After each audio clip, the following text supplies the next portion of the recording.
Chapter 389. Li Mu wanted nothing more than for these two old fellows to leave the Department of Offerings. They lived in large mansions and were served by more than a dozen maids and servants.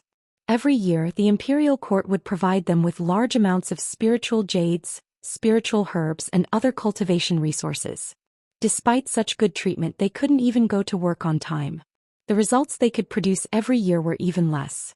Thinking about Li Mu himself with a meager salary, worried about the emperor's heart, purged the rebels, killed the demon path, and built the link between the imperial court and the Fulu school. Besides his own official duties, he also had to approve memorials for the empress and give her special treatment. Thinking of his own efforts, the head offerings' efforts, the treatment of the head offerings and his own treatment, Li Mu felt even more unbalanced. The two head offerings had not expected that Li Mu would be so unyielding. After expelling the two head offerings and dozens of other offerings, what was left of the Department of Offerings?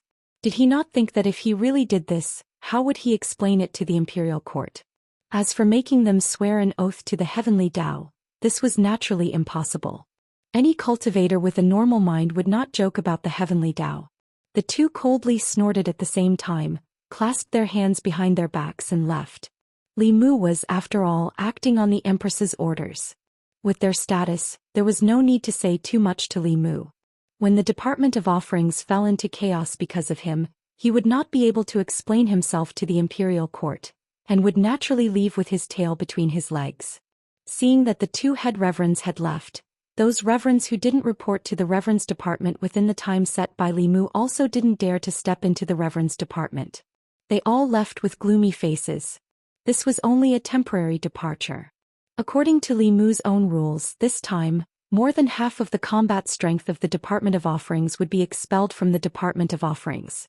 The Department of Offerings of the Great Zhou existed in name only.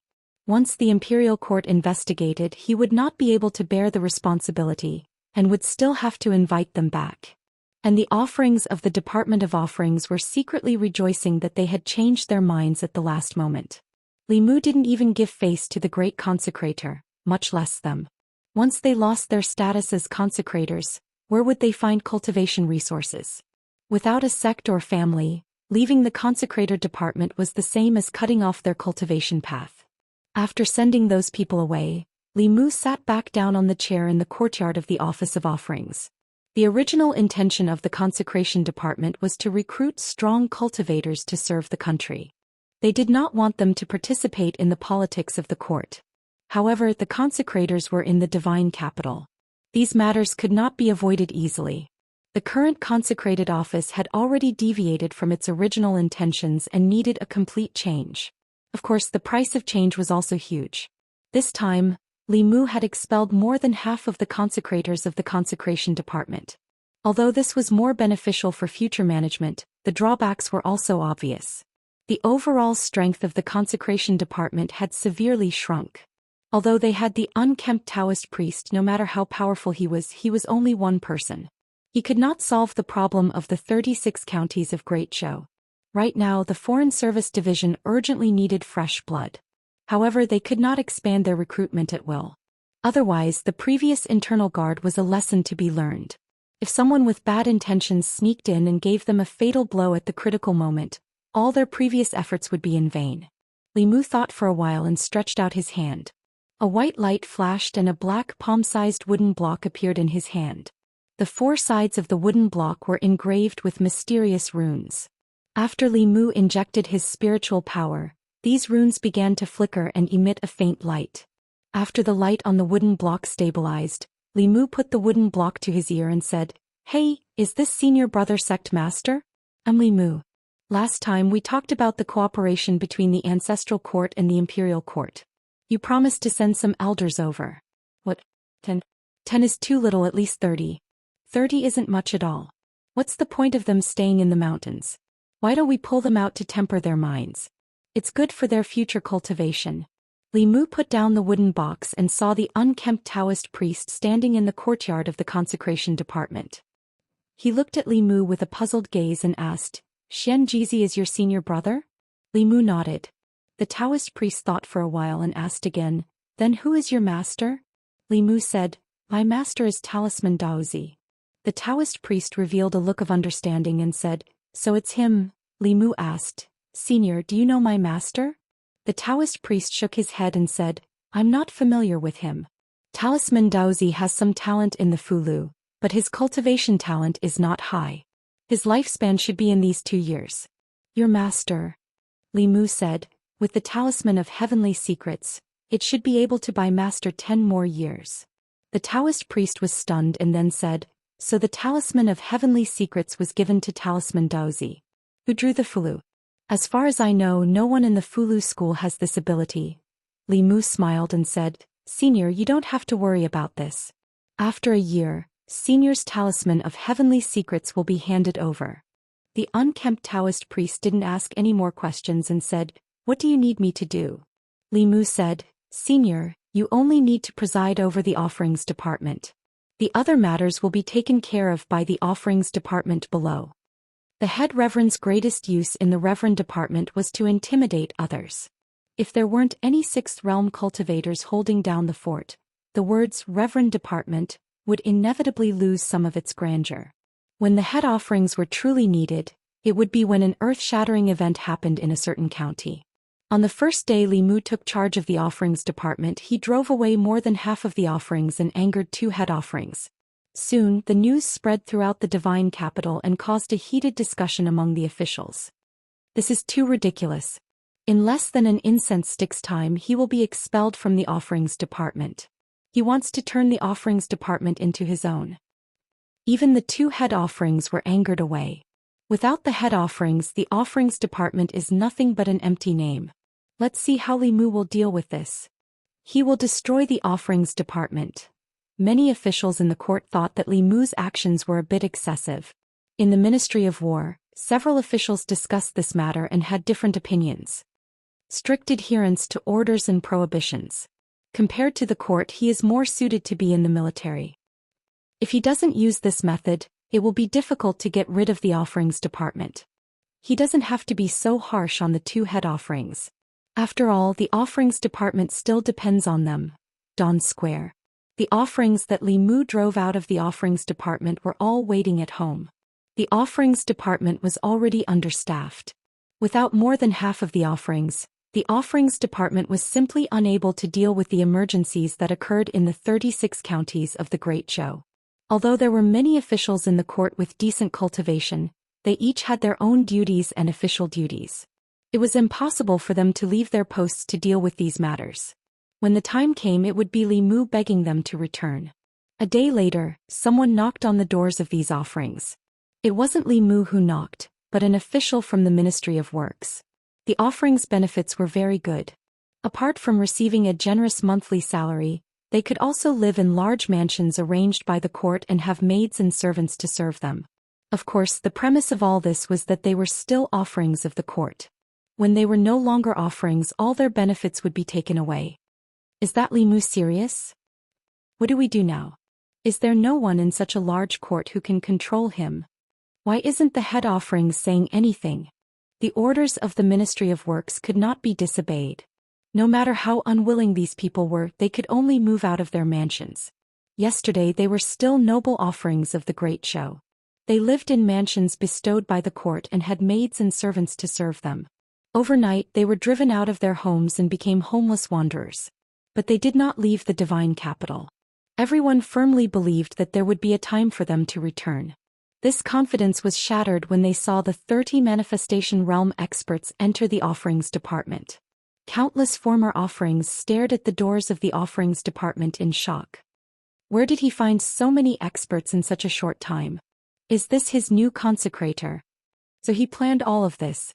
When they saw these experts, their hearts were filled with regret.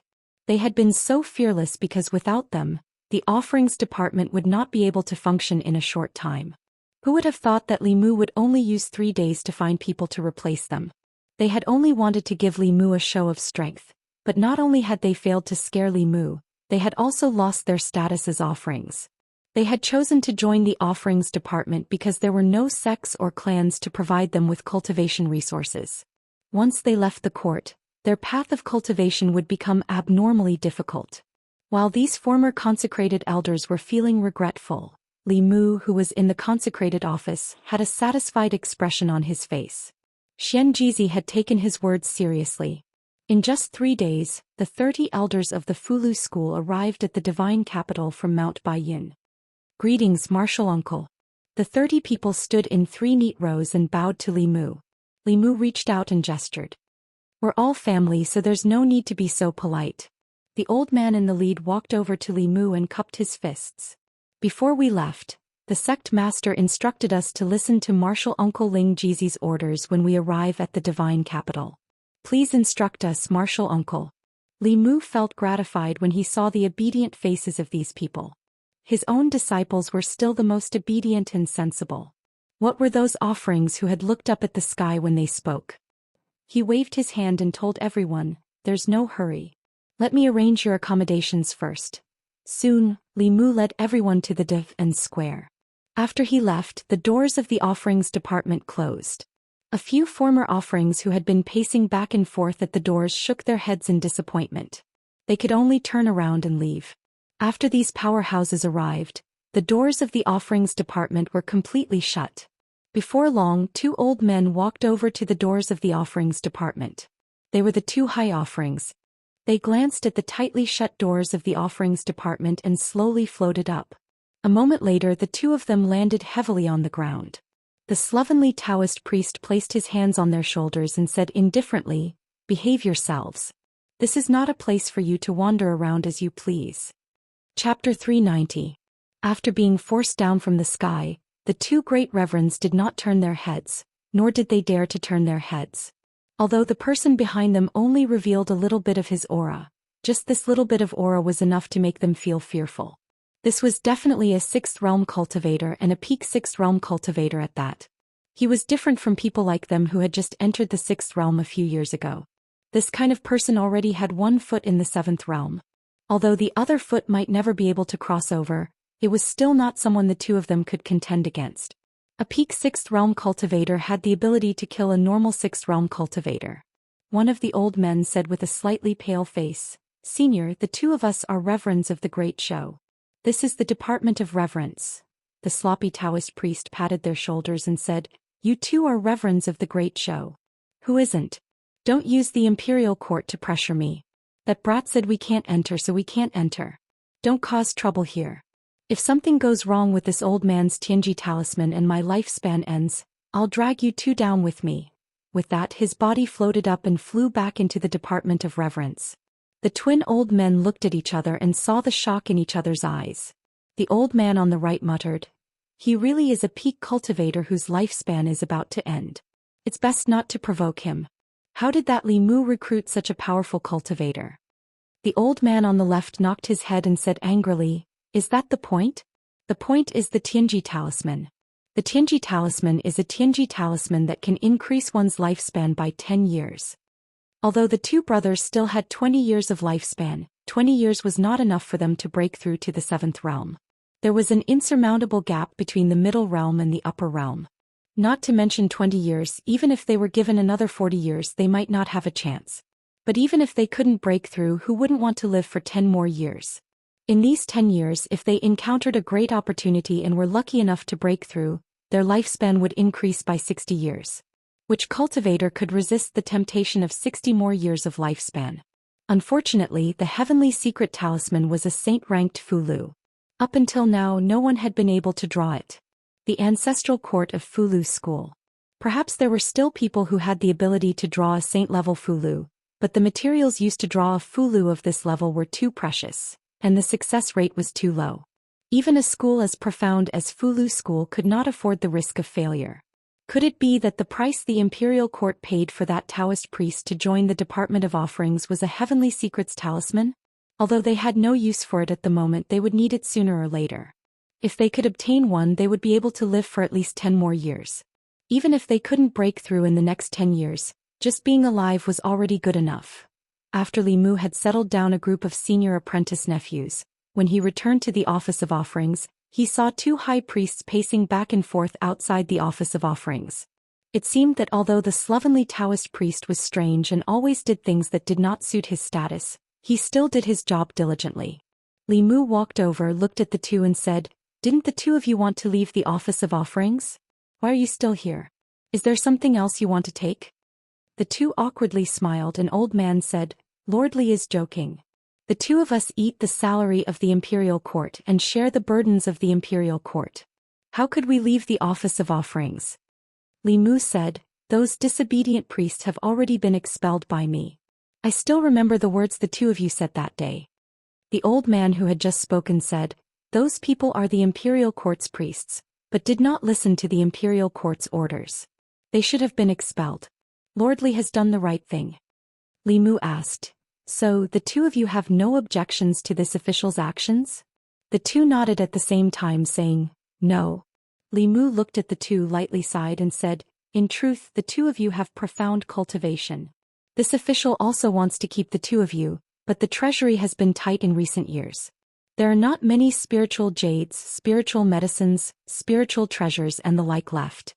We really cannot afford to support the two of you, the old man said. Lord Li is joking. Hasn't the Office of Offerings recruited a new high priest? That senior's salary must be even higher, right? Li Mu shook his head saying, you have misunderstood. That senior will enter the Office of Offerings and does not need a salary.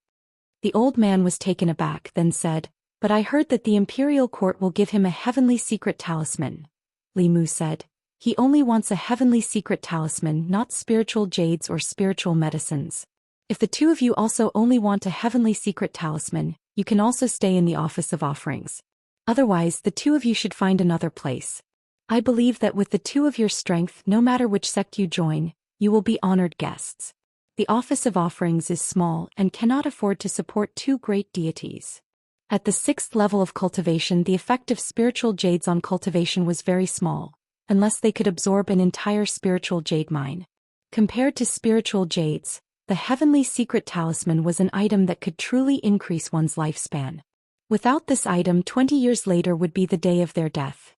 No matter which sect they joined, they would not be able to obtain a heavenly secret talisman, and the cultivation resources they could obtain would not be much more than in the Office of Offerings. The two exchanged glances, their gazes meeting, and quickly came to a decision. The slightly thinner old man smiled and said, actually, spiritual jades, spiritual medicines, and the heavenly secret talisman are not important. What is important is that the two of us have been in the Office of Offerings for many years, and have long developed feelings for each other. We are prepared to stay in the Office of Offerings until the day of our death. That's right, when will that heavenly secret talisman be given out? Li Mu said, 5 years later. The old man frowned and asked, so long that senior will also only receive it in 5 years? Li Mu smiled and said, that senior's cultivation has already reached the peak of the 6th level. He will receive the heavenly secret talisman in a year's time.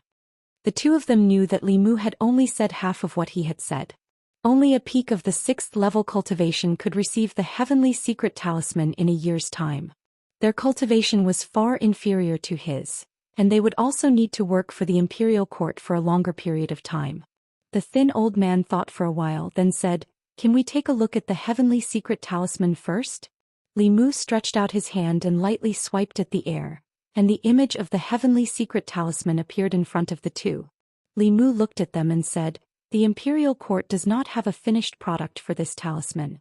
We will first need to gather the materials, and this will also take some time.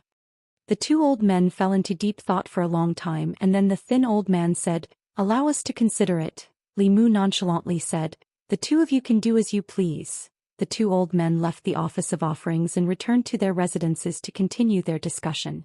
The success rate of a saint-level Fulu talisman is extremely low. One may be able to draw one but not a second one. But that Daoist priest also doesn't seem like someone who's so easily fooled. He doesn't have much lifespan left, so we can only choose to believe him. We still have to wait and see. We can stay for a year. If that person really does obtain the heavenly secret talisman, it won't be too late to continue staying in the Office of Offerings. In the Imperial Palace, Li Mu had already walked to the entrance of Changle Palace. There was no need to doubt the strength of those two high reverends. Although they were not as strong as the slovenly Taoist priest, they were still solid 6th realm cultivators. In Mount Baiyun they would also be peak leaders.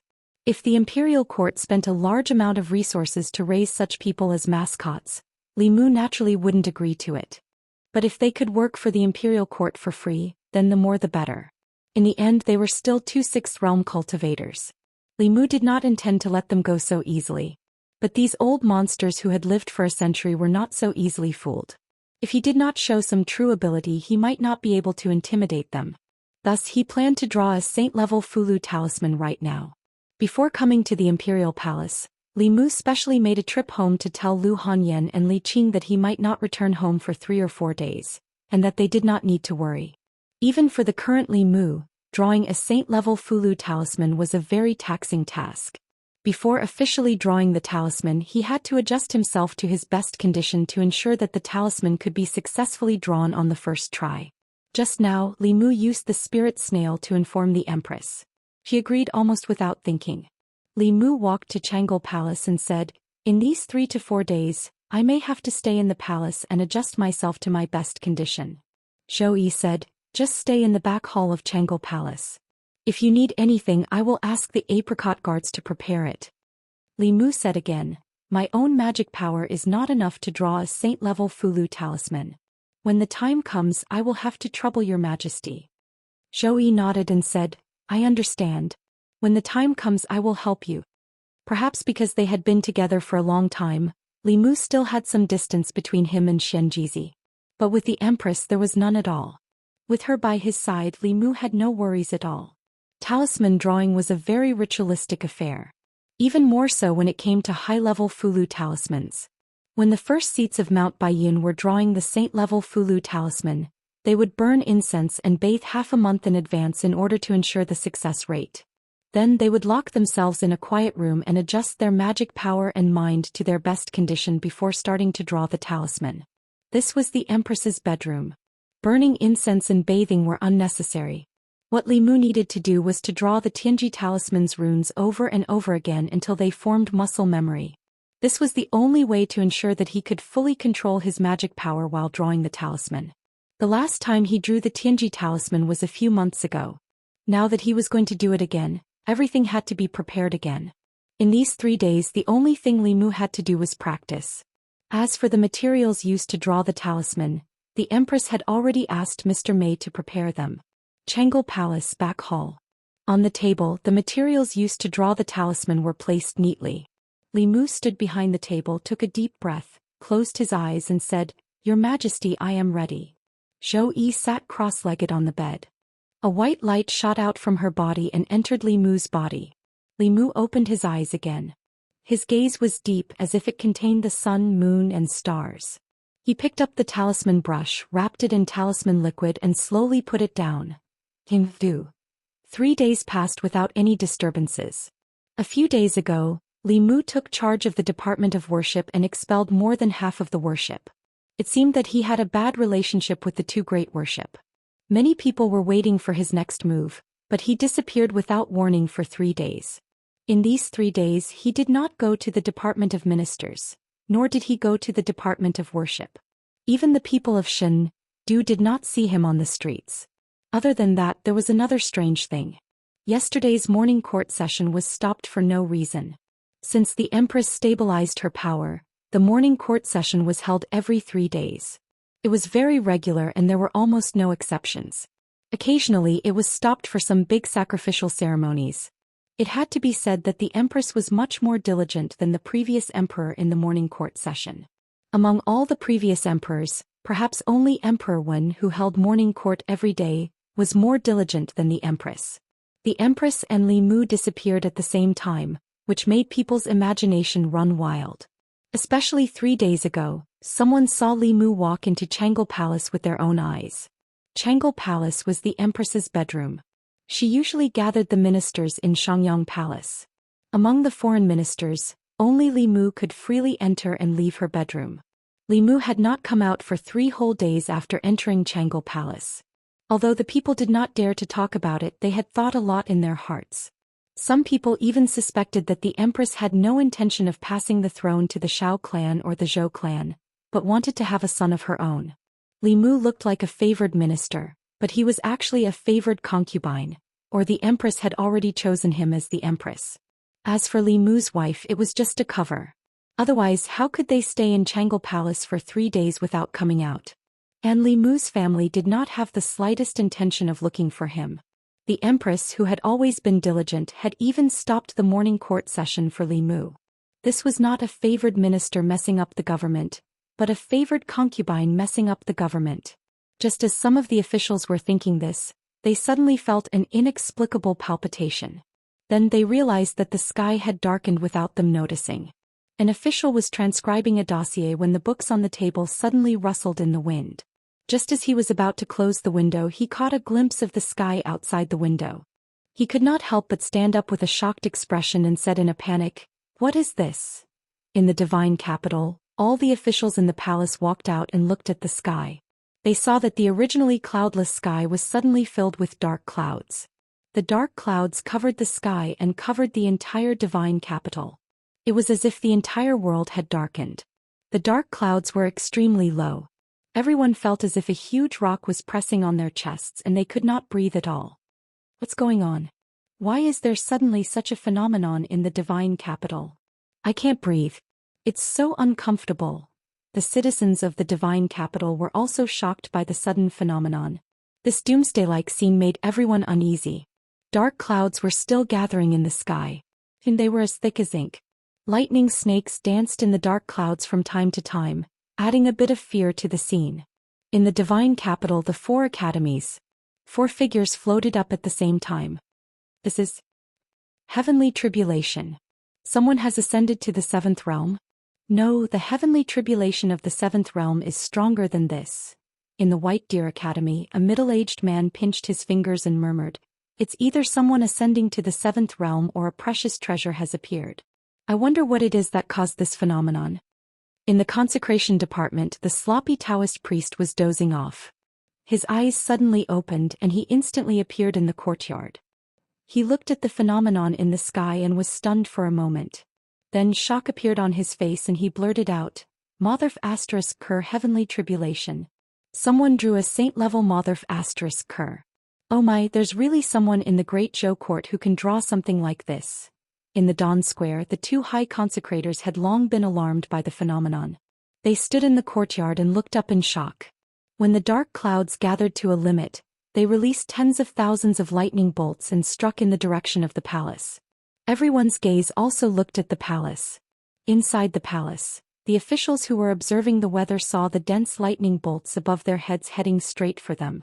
All of them felt their scalps go numb and their guts go numb.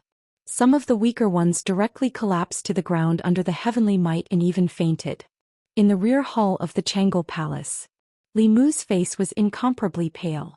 Sweat dripped from his forehead, but he couldn't care less. The writing of the heavenly secret talisman had reached the most critical moment.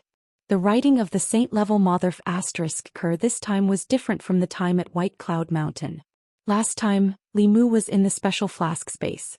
After he drew the Motherf asterisk Ker, the heavenly tribulation phenomenon appeared.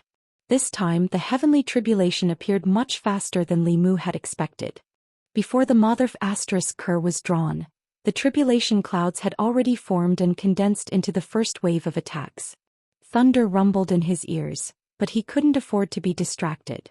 If he was the slightest bit careless, 3 days of hard work and those precious talisman liquid would be wasted.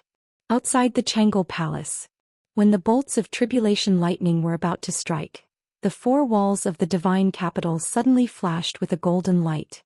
In the next moment, a golden light shield appeared above the divine capital and completely enveloped the divine capital. When the lightning bolts landed on the light shield, it was like a clay ox entering the sea.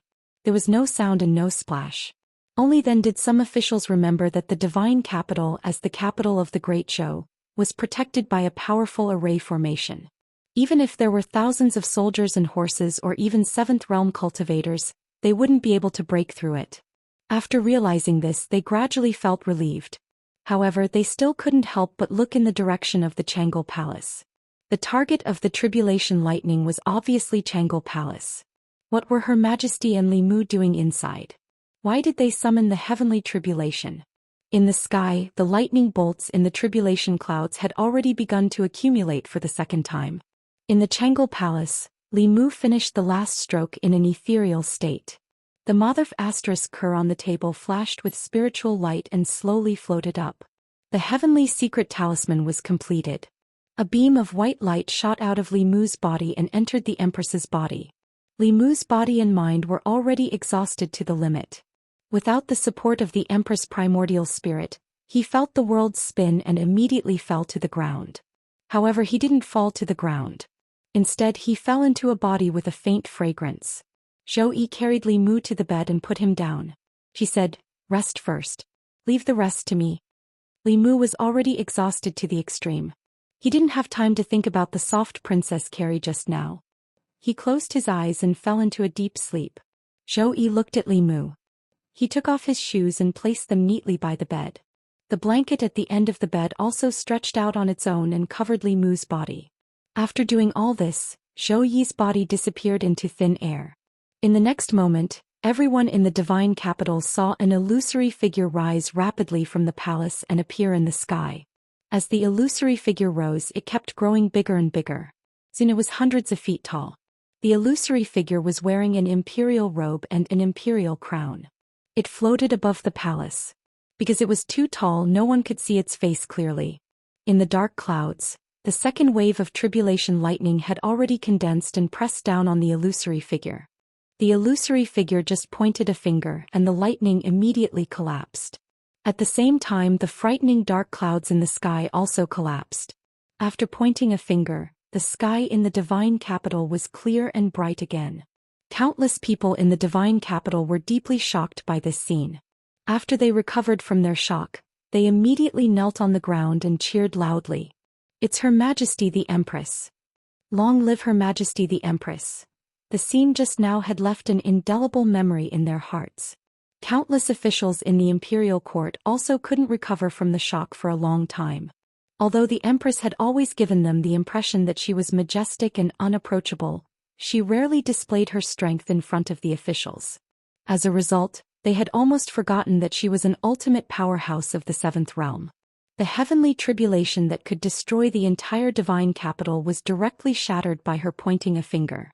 How powerful was this? At this moment, no matter if it was the officials of the new party or the old party, they could only submit to that indomitable figure in front of their hearts.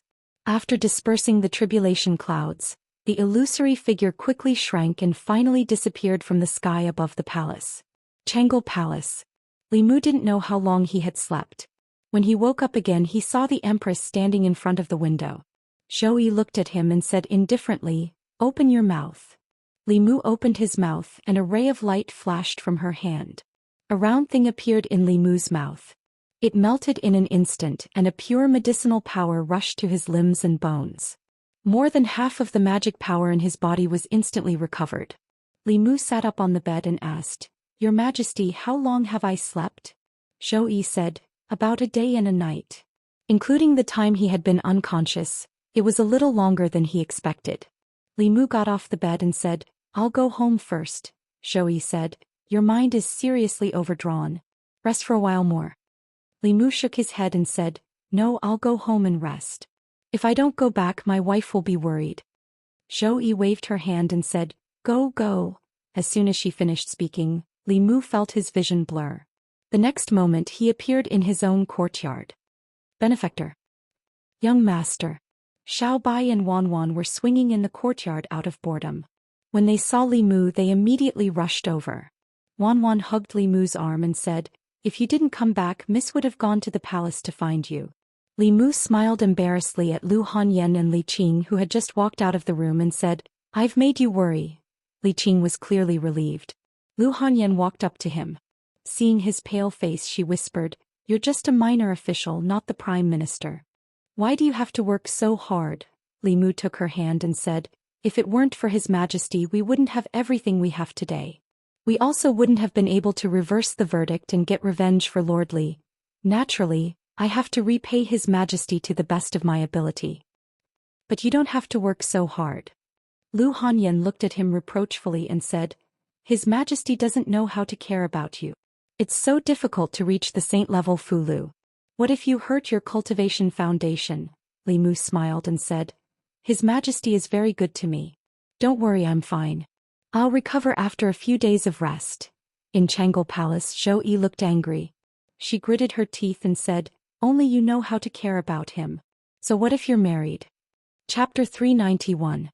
Not long after Li Mu returned home, the Empress asked Mr. Mei to send over some elixirs to strengthen one's foundation. Although he borrowed the Empress's power when he drew talismans, the mental exhaustion was his own. The saint-level Fulu was something that far exceeded the limits of Li Mu's current ability. After every talisman he drew, he had to rest for a long time before he could draw the second one. When he reached level 6 and his cultivation increased greatly, drawing saint-level talismans would no longer have such serious aftereffects. But that would be a long time in the future.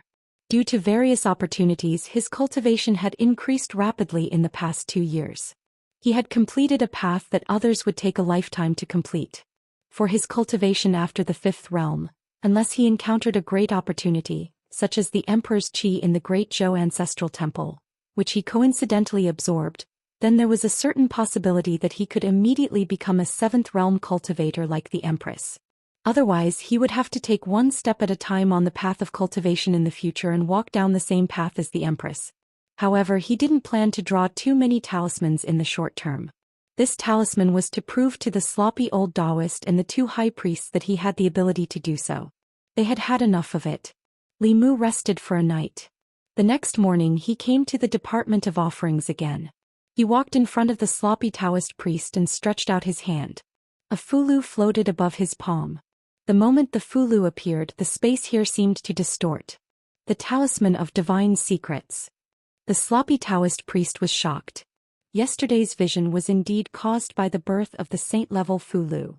He subconsciously reached out to take it, but the Fulu disappeared in Li Mu's hand. Li Mu smiled and said, "As long as you stay in the Department of Offerings for a year, I will give you the talisman of divine secrets with both hands after a year." The sloppy Taoist priest glanced at him and didn't raise any objections. There was no doubt that he wouldn't be able to get the talisman after a year. Li Mu represented the Great Zhou Court, so it was impossible for the Great Zhou Court to lie to him about this matter. They would not, nor would they dare to. What Li Mu wanted was for the slovenly Taoist priest to remain in the Department of Worship for a year. As for whether he was sleeping here or doing something else, it didn't matter. His use to the Department of Offerings was like a nuclear bomb to a country in another world. Whether or not he needed it did not matter, but it was a necessity.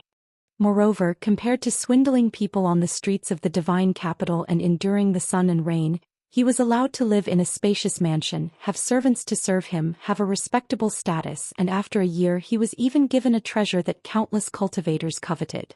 If he didn't contribute to the Department of Offerings, how could he feel at ease? To high-level cultivators this was a great karma. If they were tainted by the karma but had no effect, it would have a great impact on their future path of cultivation. Hoarding for free did not exist for them. The more they hoard for free now, the more they would have to repay in the future. Li Mu walked into the courtyard and saw 2 figures standing there. He looked at the 2 old men and asked, "Have the 2 of you finished thinking?" The 2 great reverends nodded at the same time. The thin old man said, "We've finished thinking. After so many years, us 2 brothers have already treated the Department of Offerings as our home. How can we just leave like this?" Although staying in the Department of Offerings would be somewhat restricted, even if they joined a sect they would still have to contribute to the sect. There was no sect that didn't ask them to do anything for the sect, but would provide them with large amounts of cultivation resources. And if they worked for the Great Zhou Court, they would be able to obtain the talisman of heavenly secrets, extending their lifespan by 10 years before the end of their lives. This was a benefit that they could not obtain from any sect. Just for this reason alone, they could not leave the Department of Offerings. Li Mu looked at the 2 and said awkwardly, "But the state treasury is tight. I'm afraid it can't provide you with as many cultivation resources as before." At the 6th realm, the resources that the Great Zhou Court provided for them were not enough to accelerate their cultivation in the first place. If they ran out of resources, then so be it. Compared to that, the talisman of heavenly secrets was the most important. The thin old man said seriously, "Although the 2 of us were not born in the Great Zhou, in our hearts, we've already treated the Great Zhou as our second home. We hope to do something for the Great Zhou. We don't need any spiritual jade or spiritual herbs." Li Mu smiled and said, "The Department of Offerings welcomes the 2 great reverends back. Of course, Li Mu would not refuse a sixth realm expert who had delivered themselves to his door for free. The more experts there were in the Department of Offerings, the better. The more powerful the Department of Offerings would be, and he would be one step closer to his dream of subduing the demon nation, pacifying the ghost realm and destroying the demon sect. After fulfilling his promise to the Empress, he would be able to take his wives and entangle them to the ends of the earth. At present, Lu Hanyan had already become the head wife of the Li clan. He and Li Qing were still at the stage of holding hands and hugging each other. This was because compared to Li Qing, Lu Hanyan was more open and proactive. For the sake of dual cultivation, she climbed over Li Mu's window and climbed into his bed in the middle of the night. Before the two of them confirmed their relationship, Lu Hanyan was already capable of doing such things. If Li Qing was half as proactive as she might be the head wife of the Li clan now. However, this was due to the difference in their personalities. Could not be forced. Getting along with Li Qing had to be done step by step. If Lu Hanyan hadn't disturbed them yesterday, they might have already progressed from hugging each other to kissing and hugging each other. Li Mu suspected that Lu Hanyan was deliberately causing trouble, but he had no evidence. He had originally planned to continue what he hadn't finished yesterday with Li Qing tonight. However, when he returned home, he saw Hyun Jinko in the courtyard. After asking Hyun Jinko, Li Mu found out that he was here on the orders of the sect master to bring Li Qing and Lu Hanyan back to Mount Baiyin. Although the sect master had only taken Li Qing as his disciple as a temporary measure, this matter was already known to everyone. In everyone's hearts, Li Qing was the disciple of the Fulu school's sect master. As one of the 6 Daoist sects, the Fulu school's sect master naturally couldn't be careless about accepting a disciple. This time, Hyun Jinko was bringing Li Qing back to the mountain for the purpose of holding the disciple acceptance ceremony. At that time, apart from the sect masters and elders of the various sects of the Fulu school, the other 5 Daoist sects, such as the Danding sect, the Spirit Array sect, the Xuanzong sect, the South sect and the North sect, would also send important figures to participate in the ceremony. Lu Hanyan would also participate in this ceremony. When Yuzhenzi had taken her as his disciple, although he had extorted the Fulu school once, he hadn't held the disciple acceptance ceremony. This was because this kind of ceremony was only held by grand elders or first seats whose cultivation had reached the 7th realm. Yuzhenzi's cultivation had originally been at the peak of the 6th realm. After returning to the mountain this time and receiving Mount Baiyun's inheritance, he had already successfully advanced to the 7th realm. Her and Xianxi's disciple acceptance ceremony would be held together. Hyun Jinko looked at Li Mu and asked, "Junior brother, do you want to return to the mountain with us? During this ceremony, senior brother sect master should introduce some experts from the other 5 sects to you." Li Mu thought for a moment and asked, "When will the ceremony be held?" Hyun Jinko said, "The ceremony needs to be prepared and the other 5 sects, including the South sect, the North sect, the Xuanzong sect and the others will all need time. The soonest will be 3 months later." Li Mu asked, "Then why don't we pick them up 3 months later?" Hyun Jinko said, "Senior brother sect master's intention is to take advantage of these 3 months to raise martial niece Li Qing's cultivation to the 5th realm as soon as possible. Senior sister has just advanced. According to the rules, she has to visit the other 5 sects one by one. She plans to bring martial niece Lu to see the world. Lu Hanyan and Li Qing were both going to leave. In that case, Li Mu would have to stay in an empty room for at least the next 3 months. They both had important matters to attend to. Li Mu could not force them to stay by his side. Although Lu Hanyan and Li Qing had different personalities, they had the same desire to be strong. Li Mu and Lu Hanyan's cultivation were both at the 5th realm. Although Li Qing did not show it, Li Mu knew that she also had an urgent desire to improve her strength. As for Lu Hanyan, she would not be satisfied. In the future, her life would be to play the zither and cook. She also had her own cultivation. Li Mu looked at them and said, "Then you two go. I will return in a few days. The court has been busy recently. I can't leave." The matter of the Department of Worship was not over. Li Mu planned to abolish the old system of worship and introduce a new set of rules. This was not something that could be done in 2 or 3 days. He needed to discuss it with the Empress before he could finalize it. Lu Hanyan called Wan Wan and Xiao Bai into her room. No one knew what they said. Li Qing glanced at Li Mu and said, "I have something to say to you." Li Mu followed her into the room and asked, "What? Oh." Li Qing turned around, stood on her tiptoes and kissed Li Mu on the lips. Their lips touched. Li Mu was stunned for a moment, then hugged her waist tightly. There were not many words. Their lips pressed together for a long time and did not separate. It was as if they both wanted to melt into each other's bodies. It was not until Lu Hanyan snorted outside that Li Qing let go of Li Mu somewhat awkwardly and ran out with a red face. Lu Hanyan extended a hand to Li Qing and said unhappily, "Look at you. You don't look like the Constable Li of the past. Let's go."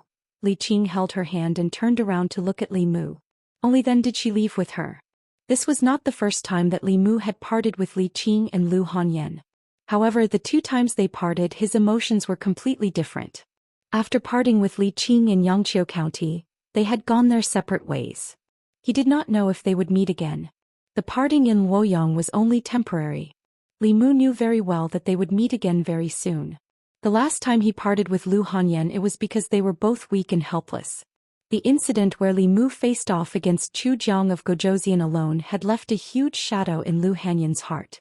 It made her want to urgently improve her strength. Now the situation was completely different from that time. Whether it was Li Mu or her, if they were to face off against Chu Jiang of Gozhouzian again, the latter would definitely be the one in a difficult situation. These days each of them had been working hard for their own futures. They had also completed their growth and transformation. After Lu Hanyan and Li Qing left, Li Mu looked at Wanwan and Xiao Bai and asked, "What did she say to you just now?" Xiao Bai immediately said, "Sister Lu said that when she and Sister Qing are not around, we should look after our benefactor and not let our benefactor provoke other little vixens in Luoyang." Wanwan covered Xiao Bai's mouth and said, "Miss said that we can't tell young master." Li Mu spanked her butt and said unhappily, "Do you only have eyes for your miss?" Wanwan covered her butt and said with grievance, "Young master already has Xiao Bai. Don't provoke other vixens." She blinked her big clear eyes. There was a pleading look in her eyes. Li Mu met her gaze and almost lost his mind. He covered Wanwan's eyes and pressed down on her but a few more times. He said angrily, "How many times have I told you not to use your eye technique on me?" Chapter 392. With Lu Hanyan by her side, Wanwan's progress was also very fast.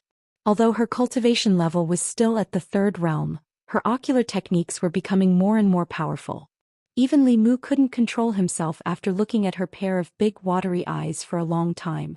Lu Hanyan left, but Wanwan was left behind to act as Li Mu's spy. Fortunately, Li Mu had Xiao Bai. In this family she was the only one who was wholeheartedly loyal to him. Okay. Li Mu put Wanwan down and asked, "They're gone. There are only 3 of us. What are we eating tonight?" Wanwan became energized at the mention of food. She rubbed her butt as she hugged Li Mu's arm and said, "Let's eat barbecued meat." "No, let's eat hot pot again." "No, barbecued meat again." "How about hot pot again?" Wanwan was very conflicted about whether to eat hot pot or barbecued meat. In the end, Li Mu decided to eat hot pot and barbecued meat at the same time. After eating and drinking to their fill, she and Xiao Bai cleaned up and washed the dishes. Li Mu went to the backyard and continued to repair the law bell. A complete law bell was very important to him. The sooner he repaired it, the sooner his family's safety would be completely guaranteed. However, he knew that those small spells that had never appeared in this world were almost used up. If the law bell couldn't be completely repaired before they were used up, he could only wait for it to slowly repair itself. However, if that was the case, he didn't know how long he would have to wait. A year or even several years was very likely. And this was under the condition that Li Mu had already repaired most of the cracks. If it weren't for Li Mu's intervention, it would probably take dozens or even hundreds of years just by relying on its self-repair ability. The next day, Li Mu went to the palace as usual. There wasn't much to do in the Imperial Secretariat recently. Li Mu handled his own business in the Imperial Secretariat in the morning. In the afternoon he went to Chang'e Palace to help the Empress approve memorials and discuss the reform of the Department of Imperial Offerings with her. In Chang'e Palace, Li Mu sat at the side, carefully reading the important memorials. Zhou Yi leaned lazily on the dragon throne, reading a book called Strange Stories from a Chinese Studio.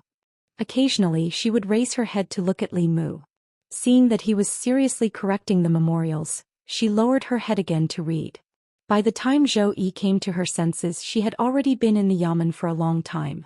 She looked up at Li Mu again and asked, It's been a quarter of an hour. Why haven't you gone back yet? Li Mu flipped open a new memorial.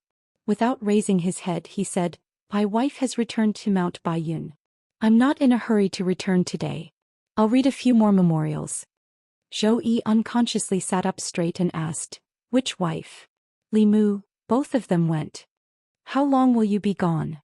3 or 4 months. Zhou Yi put down the book in her hand and said, Then you're not in a hurry to go back. Finish reading these memorials first. Li Mu shook his head and said, I'm afraid that won't do. Xiao Bai and Wan Wan are still waiting for me to eat at home. Zhou Yi said, I'll have the Mei Wei bring them to the palace. I haven't seen the little fox in a long time. I'll also order the imperial kitchen to prepare some food. In a while you can all eat at my place. Li Mu was stunned for a moment. Then he could only nod and say, Then okay. It seemed that ever since Lu Hanyan came to Chengdu the Empress hadn't gone to the Li Manor. In any case there was no one at home. It didn't make much of a difference if he went back sooner or later. It was better to work overtime in the palace and get a working meal. Soon Mr. Mei went to the Li Manor to pick up Wan Wan and Xiao Bai. It was Wan Wan's first time entering the palace. At first she was a little reserved. However, under the influence of Xiao Bai she soon became relaxed. The chatter of the two girls brought some liveliness to the usually lifeless Changle Palace. Li Mu noticed that when the Empress looked at Wan Wan and Xiao Bai, who were chasing each other in Changle Palace, there was a faint smile at the corner of her mouth. Li Mu's impression of the Empress was that she rarely smiled. At most she was expressionless. Perhaps she saw her own teenage years in Wan Wan and Xiao Bai. However, their teenage years should be different. Wan Wan and Xiao Bai were at the age of innocence. At the Empress age she should have become the crown princess and officially started her unfortunate life. While Li Mu was reviewing the reports, the Empress took Wan Wan and Xiao Bai to the Imperial Garden to admire the flowers. Mr. Mei once said that the flowers in the Imperial Garden were all planted by the Empress herself. Planting and nurturing flowers was her greatest hobby. Who didn't like these beautiful things? If he really had the chance to kidnap the Empress in the future and live in seclusion with her, he would let her plant flowers all around the house. Every day when he opened the door he would reap the joy of the whole day. After finishing the last report, Li Mu left Changle Palace and walked towards the Imperial Garden. Although he had been to Changle Palace more than 100 times, his fixed route was from the Secretariat to Changle Palace. He had never been to other places. Fortunately, Li Mu knew the direction of the Imperial Garden. After walking out of Changle Palace he walked in a direction. After a few hundred steps, Li Mu suddenly sensed something and stopped in his tracks. He turned to look at a palace next to him. His heart was pounding. Suddenly he had a strong urge to step into this palace. It seemed that there was something in this palace that was attracting him. Li Mu looked up at the top of the palace and saw the words, Ancestral Temple. He subconsciously walked towards the palace, but before he could get close, a loud shout suddenly came from the palace. Get lost. At the same time, a strong aura swept out from the palace and pressed down on Li Mu. Li Mu took a few steps back. His hair fluttered behind him and his clothes fluttered. However, he also condensed an extremely strong force on his body. The two forces collided and formed a powerful impact. In the sky, several floating clouds suddenly scattered. At the same time Li Mu's telekinesis condensed into force. A dragon's roar came from the palace. Then a golden light suddenly flew out. It was a golden dragon. After flying out of the palace, it rushed towards Li Mu. The golden dragon was very fast. Li Mu had no time to dodge, nor did he try to. He did not feel any threat from the golden dragon. The golden dragon flew to Li Mu's side and instantly wrapped around his body. In the next moment, Li Mu's expression changed slightly. He felt that the telekinesis he had accumulated was quickly flowing into the golden dragon's body. Li Mu controlled his telekinesis so that it would not be taken away by the golden dragon. He grabbed the golden dragon's body with one hand, wanting to fling it away. However, his hand passed through the golden dragon's body. The dragon was actually an illusory object. It did not have a physical body at all. Seeing that the telekinesis he had painstakingly accumulated was about to be taken away by the dragon, Li Mu made up his mind and used the guiding technique to compete with it. The man and the dragon were evenly matched in the contest for the telekinesis. Neither could do anything to the other. At this moment 3 figures walked out of the palace. The three of them were old men with white hair and beards. They wore crowns on their heads which were different from the Empress's crown. They wore black dragon robes, and the golden dragon embroidered on their banners only had 4 claws. What shocked Li Mu was that the powerful aura emitted from the three of them was not weaker than the scruffy Daoist priests. There were actually 3 peak 6th realm experts in the palace. Seeing the golden dragon coiling around Li Mu's body, an old man's face darkened. He said coldly, "Those who disturb the Emperor's aura should be punished by death." He stretched out a withered finger and pointed at Li Mu from afar. A powerful force of heaven and earth quickly gathered. An illusory finger appeared in front of Li Mu's eyes. A terrifying aura was emitted from the finger. He was about to summon the Dao Bell to defend himself when a figure appeared in front of him. At this moment the old man's right index finger had already pressed down. Crack! His outstretched finger was directly broken. He ignored his broken finger and looked at the figure in front of Li Mu in shock and anger. He gritted his teeth and said, "What are you doing?" The Empress looked at the three of them indifferently and said, "Go back." Then she waved her hand gently. A powerful force swept the 3 old men back. The Empress glanced at the golden dragon again. The golden dragon trembled and quickly scurried back into the palace. It was only now that Li Mu sensed the golden dragon's abnormality. He looked in the direction of the palace and muttered, "Your Majesty, this is..." The Empress said, "Emperor's aura." It was not the first time Li Mu had heard the name Emperor's aura. The Empress had been able to reach 7th realm because she had obtained it. However, he had only heard of Emperor's aura before. Today was the first time he had seen it. It was said that Emperor's aura was born from the telekinesis of the people of the 36 counties. Li Mu did not realize it earlier, but now he realized that the golden dragon itself was formed from telekinesis. However, the telekinesis was too vast and had already given birth to a spirit. The so-called Emperor's aura was the telekinesis spirit. If Li Mu absorbed a few more decades of telekinesis, his body should also give birth to a telekinesis spirit. This damned telekinesis spirit. It already had so much telekinesis, yet it still coveted this little bit from him. Wasn't it too greedy? However, it was the first time Li Mu had seen such a vast amount of telekinesis. If he had enough spiritual jades, he only needed to swallow this telekinesis spirit and probably reach 6th realm immediately. If this telekinesis spirit completely matured, it would not be impossible for him to reach 7th realm immediately. The Empress looked at Li Mu and asked, "Do you want to go in and take a look?" Li Mu paused and nodded slightly. He followed the Empress to the entrance of the palace. 3 old men stood in the palace. The leader said in a low voice, "This is the ancestral temple. Those who are not members of the royal family cannot enter." The Empress looked at them calmly. "I let him in. Do you have any objections?" The old man said, "We are the guardians of the ancestral temple. If you want to let an outsider in, you have to step over our dead bodies first." The Empress looked at Mr. Mei, who was waiting outside the palace, and said, "Mei Wei, arrange for someone to come and collect the body." After saying that, the other 2 old men pulled the old man away, one on the left and one on the right. "Royal brother, forget it. It's not a big deal. Didn't the Zhou family also come in back then? If he wants to see, let him see.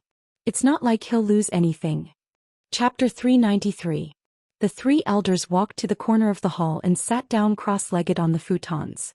Li Mu followed the Empress into the hall. This hall was bigger than Li Mu had imagined. After walking in, the first thing that caught his eye was a high platform in the innermost part of the hall. On the high platform there were many memorial tablets. Li Mu glanced at them and saw that the names of the past emperors of the Great Zhou were written on the tablets. The one at the top was the founder of the Great Zhou, the founding emperor of the Great Zhou. The one at the bottom was the former emperor. The former crown prince had his power taken away by the Zhou family before he had officially inherited the throne, so he was not qualified to be listed. Below the high platform were 2 rows of small cauldrons. Li Mu counted. There were 36 cauldrons in total, the same number as the counties of the Great Zhou. Traces of golden light were drawn out of the small cauldrons and gathered in a large cauldron in the center of the hall. The golden dragon was swimming in the cauldron. Although it looked at the Empress with fear in its golden eyes, when it looked at Li Mu, its eyes were full of greed. Li Mu looked at the golden dragon and some other thoughts arose in his mind. After reaching the 5th level, his cultivation had become very slow, so slow that he could barely feel any progress. If he could swallow this golden dragon, he could immediately reach the 6th level, which was worth at least 20 years of cultivation. Feeling Li Mu's gaze, the greed in the golden dragon's eyes immediately disappeared without a trace.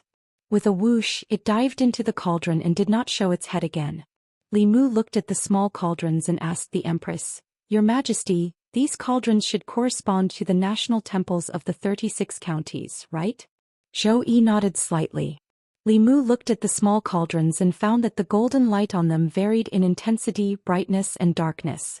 The strongest one was so dazzling that he could not look directly at it. The weakest one was only a thin ray so dim that it seemed to be about to go out.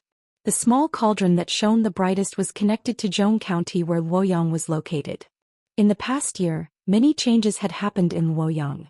The people of Zhou County were united like never before. The further the counties were from the fairies' capital, the dimmer the light from the small cauldron connected to them. Only a few counties were slightly brighter. This meant that there was still a long way to go before he could fully condense the Emperor Qi. The golden dragon quickly flew out of the cauldron and circled around the Empress's head a few times before flying back into the cauldron. Li Mu noticed that all the psychokinesis on the Empress's body had been sucked away by it. As a king who was deeply loved by the people, the Empress's psychic power was no less than Li Mu's.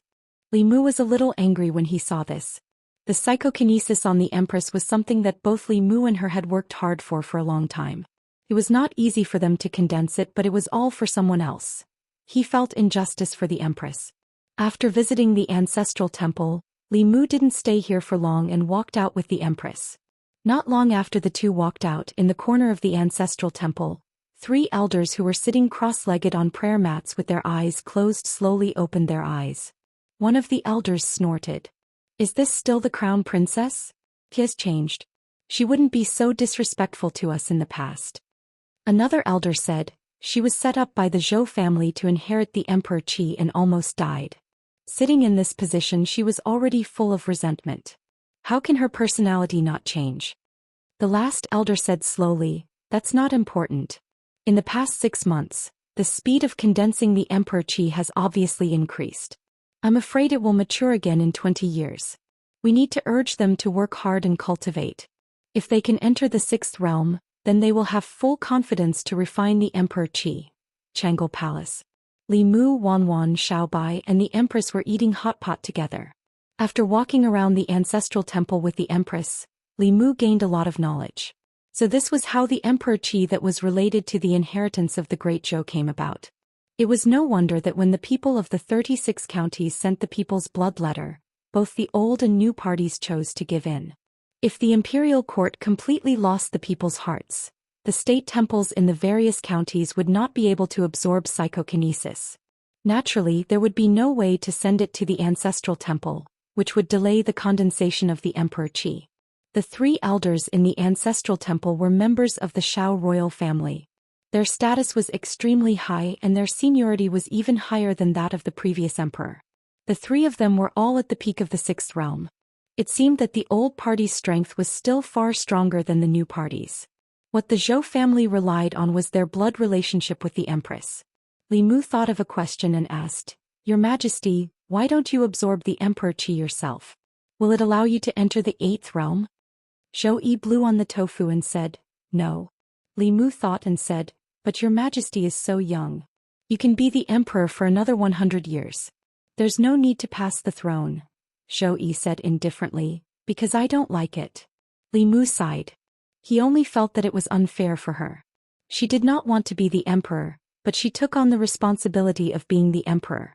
From the beginning to the end, when the Zhou family was planning, they never asked if what they gave was what she wanted. At this moment, Zhou Yi looked at him again and said, "Unless you're willing to approve the memorial for 100 years. Li Mu picked up a piece of tofu and put it into his mouth. He did not care that it was hot and said decisively, "Since your Majesty doesn't like it, it's fine if you don't want to be the emperor. When the time comes, you can pass the throne to whoever you want. If your Majesty is willing, you can be my neighbor. We can open up 2 plots of land in front of the courtyard." Xiaobai nodded and said, "Okay. I also want to be Big Sister Zhou's neighbor." Zhou Yi patted her head and said, "Why don't you 2 not go back tonight? There are many empty rooms in Chang'an Palace.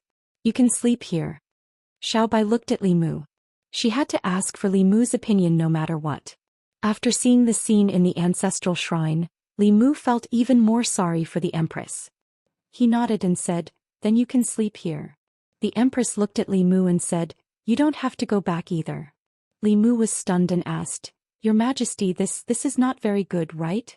Zhou Yi said, "In any case you have to enter the palace tomorrow morning. To stay here. It's not the first time." What she said was somewhat reasonable. Changle Palace was only 100 steps away from the Secretariat. It was much closer than home, so he could sleep for a while longer. But since ancient times, who would allow an official to sleep in the palace? The Empress didn't seem to think this was a big deal. She looked at Wanwan and said, "And this little girl, she can also stay in the palace." Wanwan looked hesitant and said, But Miss said that young master has to go home every night." "He can't stay out all night," Xiaobai said, "but we're also with Benefactor. We're staying at Big Sister Zhou's house. We're not some vixen." Wanwan was still hesitant. The Empress continued, "For breakfast tomorrow morning, you can also eat in the palace. There are dozens of pastries in the imperial kitchen. You can try them all." Wanwan grabbed Xiaobai's hand and said, "I think you're right. Even if Miss knows, she won't blame us." Xiaobai and Wanwan both agreed. Li Mu's opinion was not important. It wasn't 2-1 but 3-1. In any case, Lu Hanyan and Li Qing weren't here. Xiaobai and Wanwan were with him. There was no one waiting for him at home. It didn't make any difference whether he went back or not. Tonight Li Mu still slept in the back hall. When he closed his eyes and cultivated in his room, he could hear a girl's giggles coming from the front hall. Li Mu had spent more time in Changle Palace than he had at home, so he knew very well that this palace was cold and lonely most of the time. Even when he was here, he and the Empress were both busy with their own things. Li Mu was reviewing memorials. The Empress was either reading or relaxing. The palace was as quiet as ever. After Wanwan and Xiaobai arrived, it was no longer as lively as before. Li Mu didn't cultivate until very late. He prepared to rest. Not long ago he had drawn a saint-level Fulu. His exhausted state of mind had not completely recovered. He still needed a period of quiet rest. Not long after Li Mu lay down, he seemed to sense something and sat up from the bed. He got off the bed and walked to the door. When he opened the door, he saw Wanwan and Xiaobai wrapped in blankets, standing on either side of the door.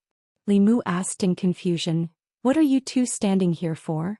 Wanwan wrapped the blanket tightly around her and whispered, "We can't sleep." Xiaobai continued, "Can we sleep with our benefactor?" One of them had a pitiful expression on her face, while the other looked at Li Mu with her big watery eyes. Li Mu opened the door and said helplessly, "Come in." The two figures immediately ran into Li Mu's room. They placed their blankets on the chair and crawled into Li Mu's bed. Fortunately, the bed in Changle Palace was very big. Even if 3 people slept on it, it wouldn't seem crowded. Li Mu had reason to suspect that this bed was originally built by the previous emperor for the convenience of sleeping with his concubines. This might also be the reason why Wanwan and Xiaobai couldn't sleep. In fact, when people slept, they only needed a small quiet room and a small bed. An overly spacious bedroom with an overly big bed wouldn't be able to sleep well. Perhaps this was the reason why the Empress didn't sleep in the middle of the night and always met Li Mu in his dreams. How lonely would it be if he was the only one sleeping in such a big Changle Palace? Li Mu couldn't bear it just thinking about it. The Empress had already been like this for 4 years. Looking at Wanwan and Xiaobai lying on the bed with only their heads sticking out, Li Mu suddenly didn't know how to sleep. If he slept next to Wanwan, Xiaobai would definitely be disappointed. If he slept next to Xiaobai, the one who would be disappointed would be Wanwan. Sleeping between the two of them, surrounded by the soft bodies of young girls, he had never experienced such a situation. Even if he forced himself to sleep, he wouldn't be able to sleep. Li Mu covered them with the blankets and said, "You two sleep first. I'll go out for a while." He put on his clothes and prepared to go out to the courtyard to get some fresh air. When he walked out, he saw a figure sitting on the roof of the front hall. From Li Mu's angle, a full moon rose behind her. She sat there quietly like a fairy in the moon. She was beautiful but also seemed especially lonely. The night was long. He wasn't the only one who didn't have the heart to sleep. Li Mu thought for a moment and flew up. Standing on the roof of Changle Palace, Li Mu realized that Changle Palace seemed to be at the highest point of the imperial palace. Standing here and looking down, he could see the entire imperial palace. He walked to the Empress's side and said softly, "Your Majesty, are you still not sleeping?" Zhou Xian looked ahead and said indifferently, "You're not sleeping either, are you?" Li Mu said, "I'll go to sleep now." "Sit down." Zhou Xian spoke again in a tone that brooked no refusal. "Talk with me for a while." Li Mu sat down beside him and asked, "Is there something on your mind, Your Majesty?" If she wasn't sleeping in the middle of the night, there must be something on her mind. The more meticulous a person was, the easier it was for them to be troubled. Zhou Xian looked at the moon in the sky and asked, "Who do you think I should pass the throne to? The Xiao clan or the Zhou clan?" Li Mu shook his head and said, "I don't dare to speak rashly." Zhou Xian said, "Say it, there's no one here." As a subject, he shouldn't answer this question. However, after she said that, there was no ruler and subject on the roof of Chang'e Palace. There was only Zhou Xian and Li Mu. There was something that Li Mu had been holding in his heart for a long time. As a friend, he had the need to tell her what was on his mind. "Then I'll say it, say it." Li Mu turned to look at the Empress and asked very confusedly, "To the Xiao clan, Your Majesty is an outsider. To the Zhou clan, Your Majesty is also an outsider. Instead of passing the throne to an outsider, why don't we have one ourselves?" As soon as he finished speaking, he saw the Empress's stunned expression. Only then did Li Mu realize that there was a loophole in his words. When he said "we," it meant that they were on the same side, not that he and the Empress had a child. To prevent the Empress from misunderstanding, Li Mu quickly explained, "Your Majesty, please don't misunderstand. What I mean is, I'll give birth to mine, you give birth to yours." Chapter 394. Late at night on the roof of the Chang'e Palace. Zhou Xian looked calmly at Li Mu and asked, "Has it been a long time since I taught you cultivation?" Li Mu knew what she meant by cultivation, and immediately said, "You told me to be straightforward. If you blame me now, I won't say anything in the future." Zhou Xian looked at him and finally looked away. "I am the Empress." Li Mu said, "The Empress also has the right to pursue love." Although she had already been married once, who said that the Empress couldn't marry again? In another world, that woman first married the father, then the son, and had countless men. Compared to her, the Empress was like a pure Xiaobai flower. So what if she had an Empress? Li Mu said seriously, "Your Majesty is a disgrace to the Xiao family. How could they tolerate the throne being taken by a woman with a different surname? If the Xiao family takes power in the future, Your Majesty will certainly not leave any good words in the history books. And for the descendants of the Zhou family, Your Majesty is only their elder sister. How could you be closer to Your Majesty's own children?" In fact, Li Mu had a little selfish motive here. History was written by the victors.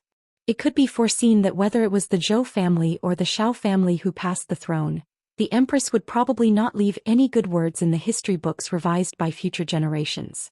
Then, as the only favored official of the Empress's era, how would the history books evaluate Li Mu? Bewitching the emperor, treacherous officials in power, and favored officials causing chaos. Some unofficial history books might even smear the relationship between him and the Empress. Li Mu didn't intend to give them such a chance. He looked at the Empress and continued, "Moreover, the Zhou family and the Xiao family, for the sake of the throne, formed cliques and pursued selfish interests, regardless of the consequences. It wasn't easy for us to make up for the mistakes of the previous emperor. If Your Majesty passes the throne to them, won't the great Zhou repeat the same mistakes?" Zhou Xian was silent for a while, then stood up and said, "I'm going to sleep." Li Mu said, "Good night, Your Majesty." After Zhou Xian left, Li Mu sat on the roof and watched the moon for a while before returning to his room. Wanwan and Xiaobai were still awake. They were giggling under the covers. Li Mu walked to the bed and asked, "Why haven't you slept yet?" Xiaobai said, "We're waiting for our benefactor to return." After saying that, she and Wanwan moved outwards and inwards respectively, leaving space in the middle for Li Mu. Li Mu waved his hand and said, "You guys sleep. I'll sleep on the floor." Xiaobai hugged Li Mu's arm and said, "Then let's sleep on the floor too." Wanwan also got up from the bed and said, "Young master will sleep on the ground and we will sleep on the bed. If young miss finds out, she will say that we don't know the rules." Li Mu didn't know how the Empress slept that night, but he slept very soundly. Wanwan was on his left and Xiaobai was on his right. The bed was soft and fragrant, but when he woke up in the morning, his arms were a little numb. The Empress had already asked the kitchen to prepare pastries. Wanwan was shocked by the variety of breakfast. She had never thought that someone could have such a rich breakfast. In the past she would feel very happy if she could eat 2 buns and an egg in the morning. Before breakfast was finished she asked Li Mu indirectly where they were going to sleep tonight. After breakfast, Li Mu didn't let them go back. After all, it was just the 2 of them at home. Changle Palace was much bigger than the Li Mansion, so they didn't feel bored here. With Shangguan Li and Mr. Mei accompanying them, Li Mu felt that they were too happy to miss home. He went to the secretariat. When he passed by the Zhongjing temple, Zhang Chun came out and asked in surprise, "Where did you go last night?" Li Mu naturally couldn't tell him that he stayed in Changle Palace last night, so he said, "At home." Zhang Chun said, "I went to your house last night but you weren't there." Li Mu said, "I went back very late last night. It was almost midnight." Then he asked, "Why are you looking for me?" Zhang Chun shook his head and said, "I wanted to have a drink with you but it's fine now." Zhang Chun also didn't tell Li Mu that he was chased out of the house by his wife last night. He originally wanted to find Li Mu to stay the night, but he didn't see Li Mu come back even when he waited at the entrance of the Li residence until midnight. Obviously he was lying. Li Mu said, "If there's nothing else, I'm going back to the secretariat." Zhang Chun waved his hand and said, "Let's go." Looking at Li Mu's back as he left, he thought about something in his heart. Yesterday he saw that Lu Hanyan and Li Qing left Chengdu, which was why he chose to stay in the Li mansion. But on the night his wife left, Li Mu didn't come back. What did he do? Could it be that he met another woman in private? No. As far as he knew, Li Mu couldn't be such a person. At a certain moment, a light suddenly flashed in Zhang Chun's mind. The Zhongjing temple was located behind the secretariat. If Li Mu came from the palace gate, it was impossible for him to pass by here. Unless he came from another direction. Zhang Chun looked in the direction Li Mu came from. If he walked straight from here he would reach Changle Palace. And Changle Palace was His Majesty's bedroom. He showed a look of realization on his face and said in shock, "So fast?" Prince Shou walked over from the direction of the palace gate and said, "Old Zhang, why are you here so early today? Come, play a few rounds with me." Zhang Chun followed behind Prince Shou and walked into the Zhongjing temple. He asked casually, "Your Highness, wasn't Prince Nanyang beheaded? What happened to his mansion?" Prince Shou said, "It was temporarily conferred by the imperial court. In the future, it may be awarded to officials who have made great contributions to the imperial court." "Why are you asking this?" Zhang Chun smiled and said, "Nothing, I'm just asking. After returning to the secretariat, Li Mu didn't delay. He seized the time to draft the new rules of the Department of Consecration. After finishing his own business in the morning, he still had to show the Empress the memorials in the afternoon. Now she didn't worry about the imperial court at all. She left the small matters to Li Mu, and they discussed the important matters together. If they agreed, they would listen to her. If they disagreed, they would listen to Li Mu. When Li Mu was dealing with the memorials, she was idling on the side. She even wanted Li Mu to write a few more books for her to read. It had to be said that she was already acting like a self-indulgent ruler. And Li Mu himself was about to become a favored official of a dictatorship. After the preliminary draft of the new rules of the Department of Consecration was finished, a familiar figure stepped into Li Mu's duty room. Mr. Mei looked a little tired. Li Mu poured a cup of tea for him and asked, "What's wrong? Didn't sleep well last night?" Mr. Mei sat in Li Mu's seat. He leaned against the chair and rubbed the space between his eyebrows. He said, "Last night I dealt with the internal guards until very late." Li Mu stood across from him and said, "If it's not too important, just leave it to your subordinates. Look at Her Majesty. She should be busier than you, but look at her. She's very idle every day. If she's not admiring flowers, she's reading books. How long has it been since she touched the memorials?" Mr. Mei glanced at him and asked, "Her Majesty has only let you read the memorials for a few days and you're already unwilling." Li Mu said, "It's not that I don't want to. Anyway, if I do more, Her Majesty will do less. As long as she's happy, it's fine. She doesn't have to worry about the memorials and give her inner demons an opportunity to take advantage of her. I suspect that her inner demons came from reading the memorials every day." Mr. Mei didn't continue this topic. He asked, "Did you say something again that made Her Majesty unhappy?" Li Mu said frankly, "I just said a few words of truth. Although the Empress's status was high in the entire imperial court, there were only 3 people who could be considered her own: Shengguanli, Mr. Mei, and Li Mu. The 2 of them listened to everything the Empress said. These truths that would make the Empress uncomfortable could only be said by Li Mu. Mr. Mei asked, "What did you say?" Li Mu honestly told him the conversation last night. Mr. Mei glanced at him and asked, "Do you think that because Her Majesty favors you so much, you can say anything?" Li Mu said, "I'm also thinking for her sake." Mr. Mei thought for a moment and said, "You're thinking too simply. Her Majesty is the former crown princess and also the former empress. If she really did that, what would the world think? All the court officials and the 4 major academies would stop her." Li Mu originally wanted to tell Mr. Mei that as long as she had absolute power she could do anything. It was unlikely that she would have 3 palaces and 6 courtyards, because the mainstream view didn't approve of one woman having many husbands, and it would easily lead to criticism. However, it made sense to only have one empress. As long as the empress's power could suppress all resistance, the Great Zhou would have its first male empress. However, after thinking about it carefully, Li Mu felt a little uncomfortable. After all, who didn't want to be the sole empress's favorite? If he had an empress, the empress might not treat him as well as she did now. It wasn't a possibility, it was a certainty. When Lu Hanyan and Li Qing weren't around, he could stay in Changle Palace all day. When they came back, he could only stay in Changle Palace for 4 hours a day. It was the same principle. Li Mu had to admit that he was also a selfish person. He didn't want to share the empress's favor with others, even if that person was the empress. Therefore, he didn't say anything more.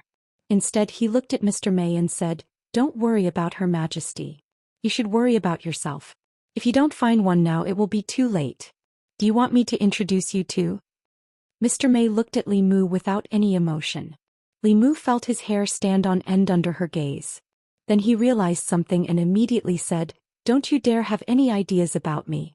I have a family and you're almost old enough to be my mother. We're not suitable." In a panic, Li Mu said what was on his mind. Fortunately, Mr. Mei was magnanimous and didn't get angry. He left after drinking a cup of tea. Wan Wan and Xiao Bai were both in Changle Palace. Li Mu's lunch was also there. In the afternoon, he stayed in Changle Palace to help the Empress deal with the memorials. He didn't return to the secretariat. He walked out of the secretariat and saw Mr. Mei standing not far ahead. She looked at Li Mu with an extremely unfriendly gaze, holding a stick in her hand. Chapter 395. You're saying I'm old. You're old enough to be your mother. Let me hear you call me mother. In Changle Palace, Li Mu was being chased up and down by Mr. Mei with a stick. He thought that after escaping to Changle Palace, Mr. Mei would restrain himself in front of the Empress. He didn't expect that the Empress would stand by and even eat melon seeds. Therefore, Changle Palace became even more lively.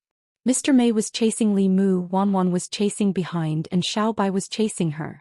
She couldn't catch up with Li Mu, and Xiao Bai and Wan Wan couldn't catch up with her either.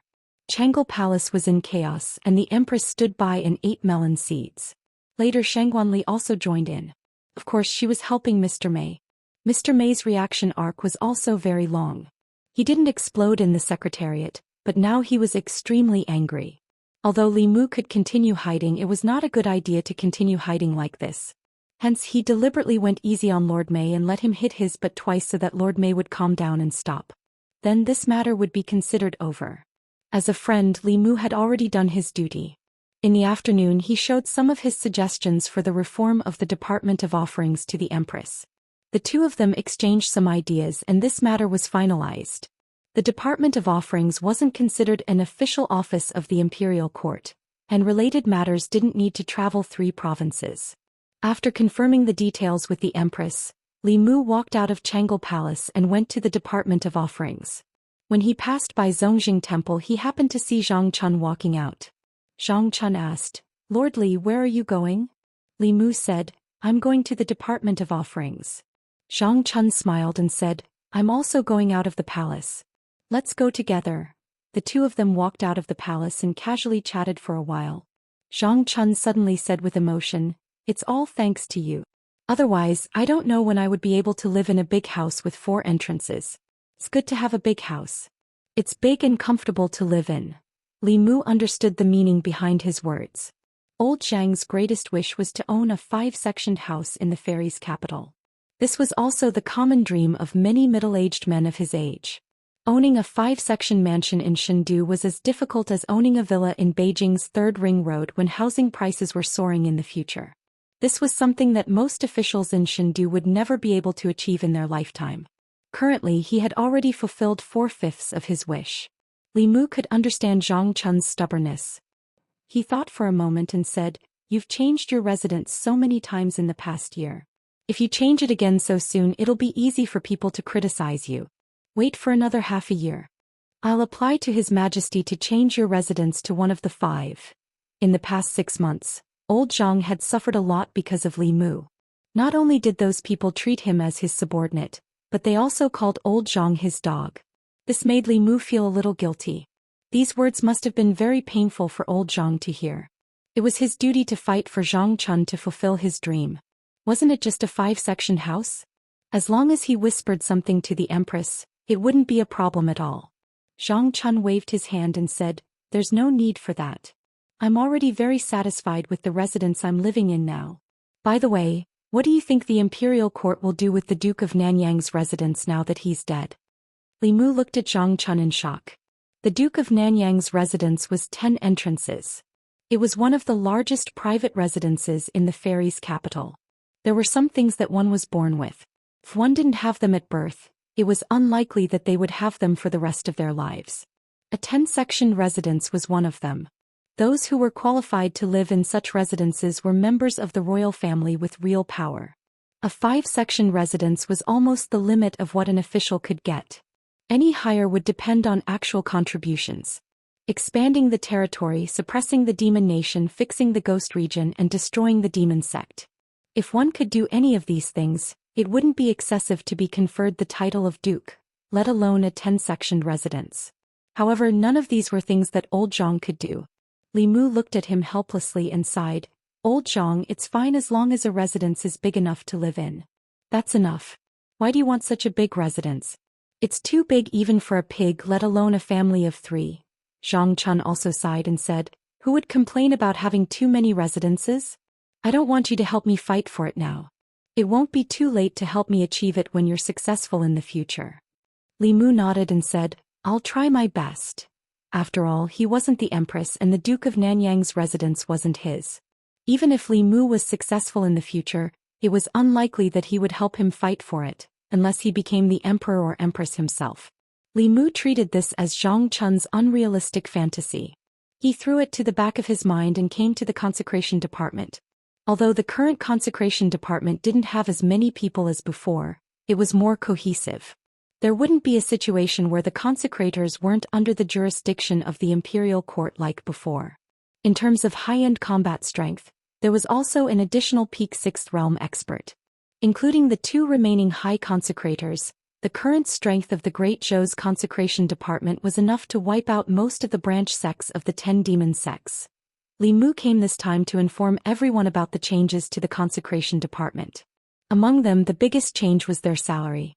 The Great Zhou court was much more generous to the foreign consecrators than its own officials. Not to mention that every consecrator was allocated a residence of at least 2 courtyards. Their salary was also 10 times or even dozens of times that of ordinary officials. The resources that the high consecrators received from the imperial court every year were astronomical figures. From today onwards, the salaries of all consecrators would be lowered. They would be divided into several grades according to their cultivation, and each grade would have a basic salary. In addition to the basic salary, they would receive a commission based on the number of missions they went out on and the degree of completion of the missions. How many resources they would receive in the end would depend on their own abilities. If they were more diligent, the resources they would receive every year would far exceed what they received before. This was to change the previous situation where many consecrators in the consecration department squandered resources. They lived in residences bestowed by the imperial court, and only came to the consecration department for a few days a year. They mingled in the various major entertainment venues of the divine capital. The annual salary from the imperial court, as well as the money they earned through their own abilities, could sustain their drunken and extravagant lives. Cultivation was dry and difficult. A portion of cultivators, because they could not bear this kind of loneliness, or because they did not have any hope of breaking through, would choose to indulge in pleasure. Li Mu could not control their pleasure, but he did not allow them to use the resources of the national treasury for pleasure. The things of the national treasury were the Empress's things. Although not all of the Empress's things belonged to Li Mu, sooner or later, some of them would belong to him. In this way, these consecrators were basically Li Mu's own resources.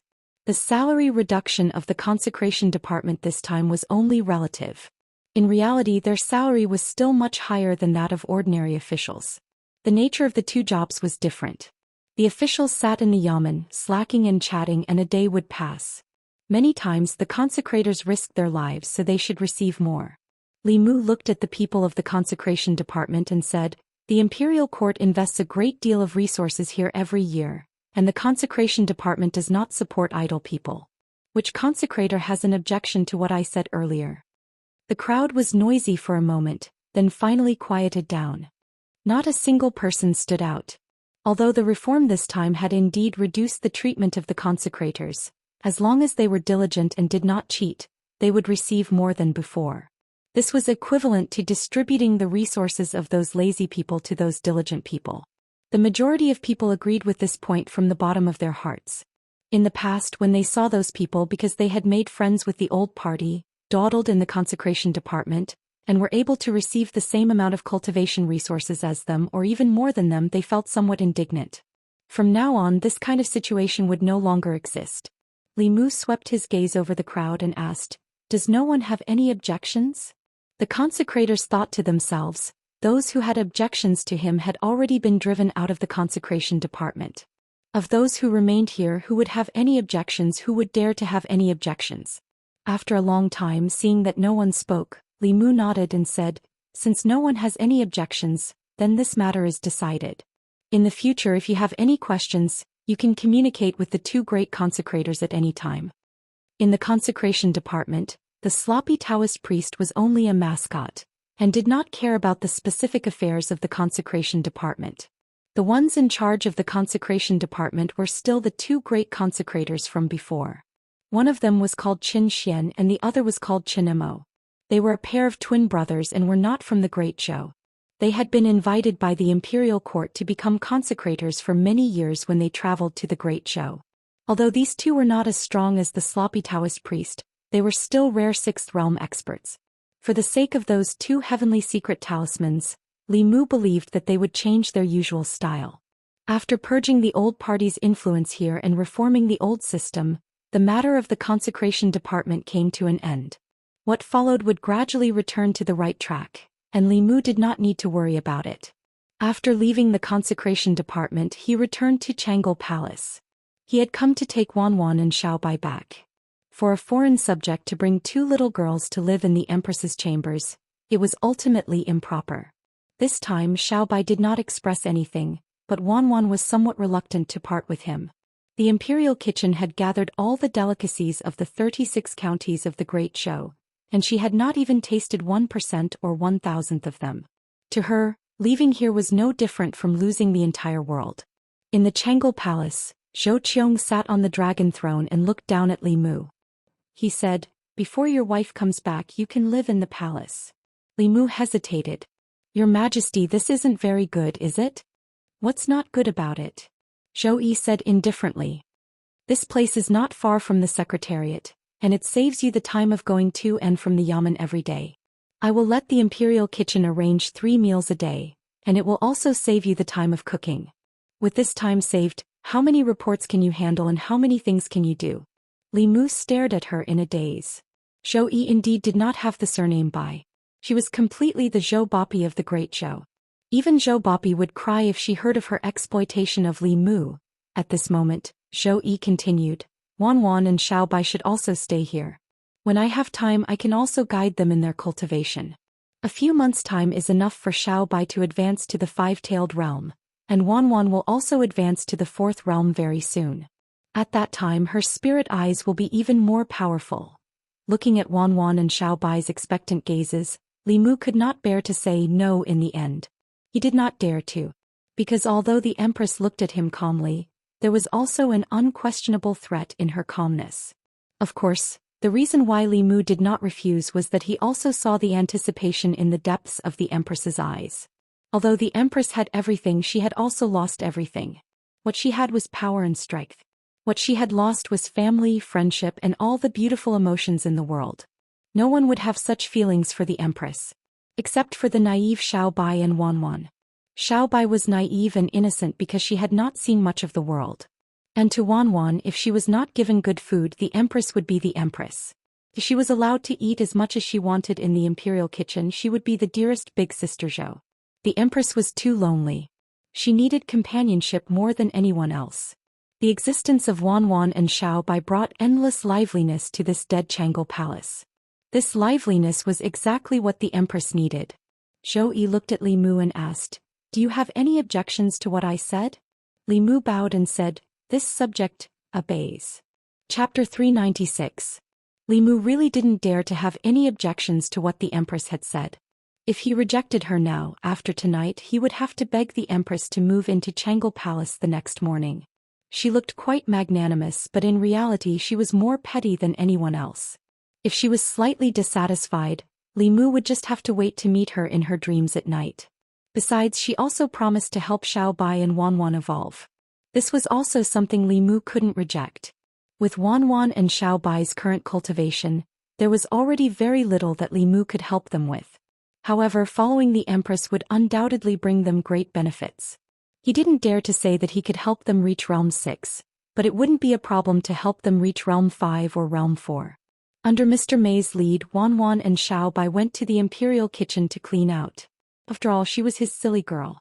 He was so unruly. Li Mu felt a little embarrassed.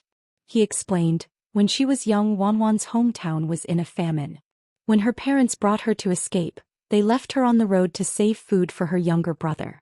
She almost starved to death. Later, she was lucky enough to survive, but she ended up with the problem of not being able to eat enough. Wanwan's illness was psychological, not physical. In the past, Li Mu was worried that her body would have problems eating, but now he didn't have to worry. As long as she liked, she could eat as much as she wanted. Zhou Yi said somewhat angrily, "Should she be abandoned just because she's a girl?" Li Mu couldn't answer her. Many people in Great Zhou still had the goal of continuing the family line as their life goal. The idea of favoring boys over girls was the mainstream in the hearts of the people. Li Mu could say, "Not everyone likes sons. I prefer daughters. One of the most romantic things for a man is to have a cute daughter, buy her the most beautiful clothes, make her the most fun toys, and spoil her like a little princess." Zhou Yi looked at him and asked, "You want your daughter to become a princess?" Li Mu was stunned for a moment before he explained, "It's just a metaphor. If his daughter was a princess, the Empress would have to give him the position of emperor." Zhou Yi thought about it and said, "Since you don't like sons so much, give your first son to me." Li Mu looked at her in a daze, his face full of confusion. "Why should I pass the throne to an outsider? The Xiao family is not united with me and I am no longer a member of the Zhou Yi. Your first son was sent to my side when he was born and he took my surname. I taught him to cultivate from a young age and you taught him how to govern the country. I believe that when he grows up he will definitely be a qualified emperor." Li Mu had thought that the Empress had already exploited him enough. He had not thought that she could go even further. Not only did she have designs on him, but she also had plans for his unborn son's life. Li Mu flatly refused, "That won't do. Even if I agree, my wife won't." Zhou Yi said, "That might not be the case."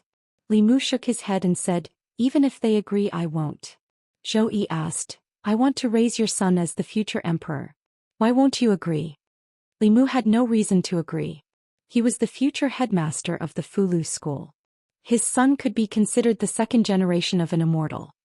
His status was not lower than that of the Great Zhou's crown prince. Moreover, in the history of the Great Zhou, none of the emperors had lived long. He knew how tiring it was to review memorials. How could he let his own son suffer like this? He did not answer directly. Instead, he looked at the Empress and said, "If your Majesty wants a son, why go through so much trouble?" The Empress's eyes narrowed slightly. She looked at him and asked, "What did you say?" Li Mu looked back at Shangguan Li, who was standing at the door, and said, "Commander Shangguan is still young. She is also loyal to your Majesty. She is not an outsider.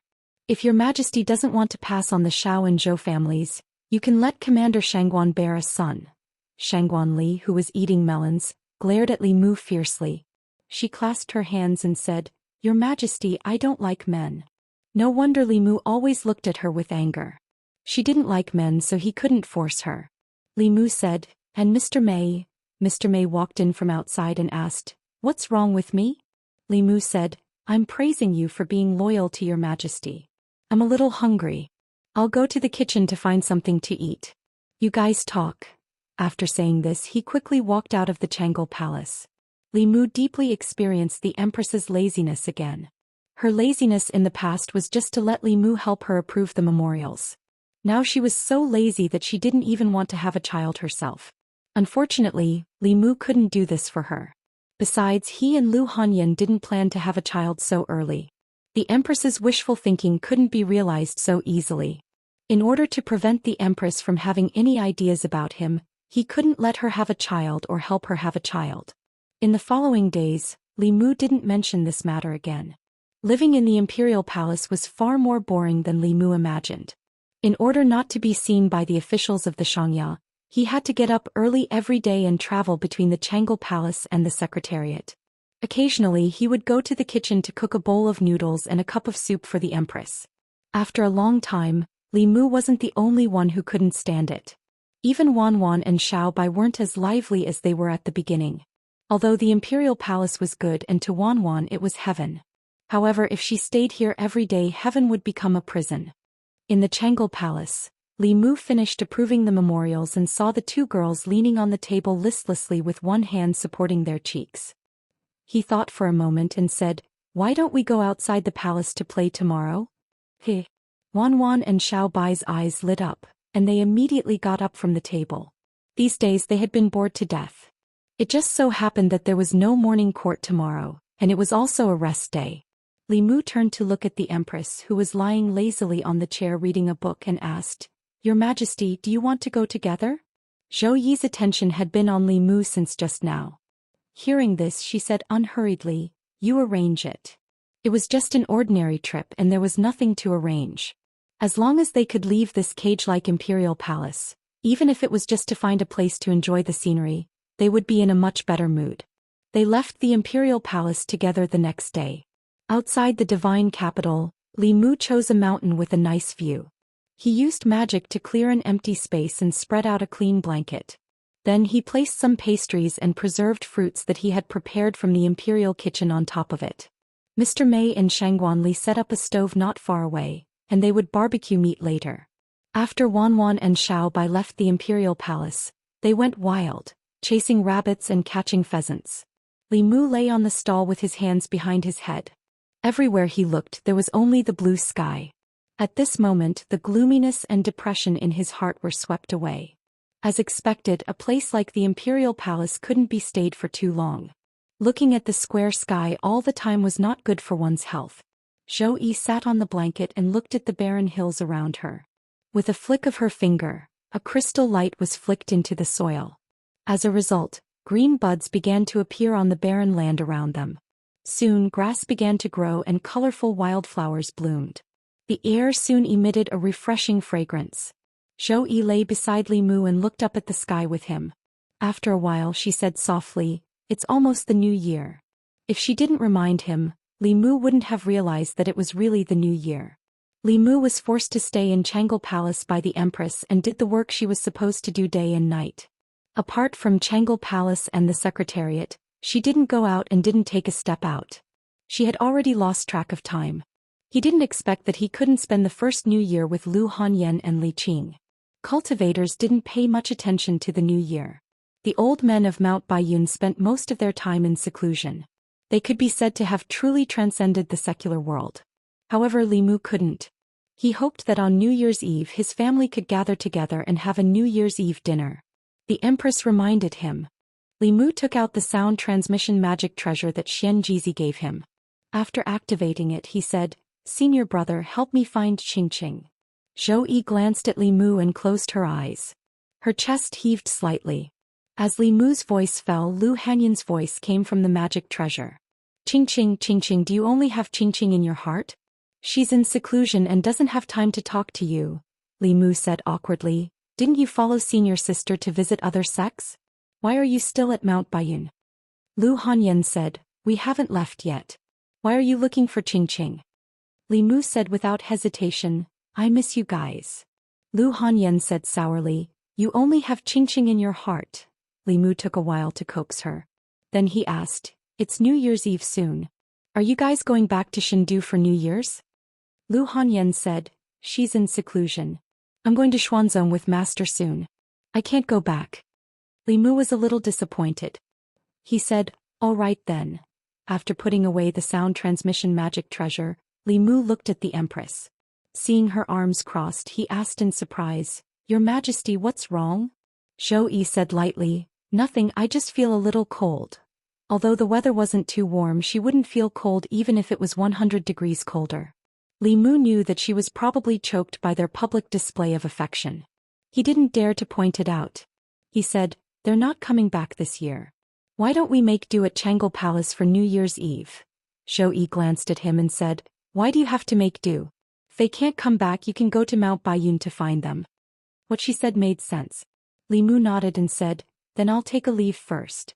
After the 15th, I'll return to Chengdu. Zhou Yi took a deep breath and asked, you're not going to attend the court assembly on the first day of the new year, right? Can I not attend? What do you think? Li Mu thought about it and decided not to.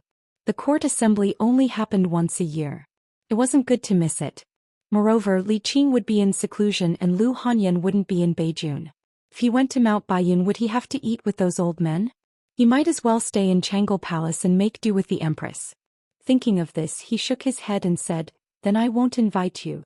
Zhou Yi said, you can invite me. I approve your leave, Li Mu said firmly. I won't invite you. Zhou Yi looked at him and said, I gave you a chance but you didn't want it. Don't say that I'm harsh on you in the future. Li Mu went against his conscience and said with difficulty, Your Majesty, you're not harsh on me at all. Li Mu sighed a few times in his heart. Then he lay down obediently and enjoyed this rare leisure time while enjoying the mountain breeze. Halfway up the mountain near the peak, 3 figures walked slowly on the mountain path. Zhang Chun sighed and said, Madam, listen to me. I went to the brothel last time to catch someone, not to do anything else. We've been married for so many years. Don't we trust each other at all? Madam Zhang said, I believe you. But where did you go the night I kicked you out? Zhang Chun said, I found an inn to sleep in.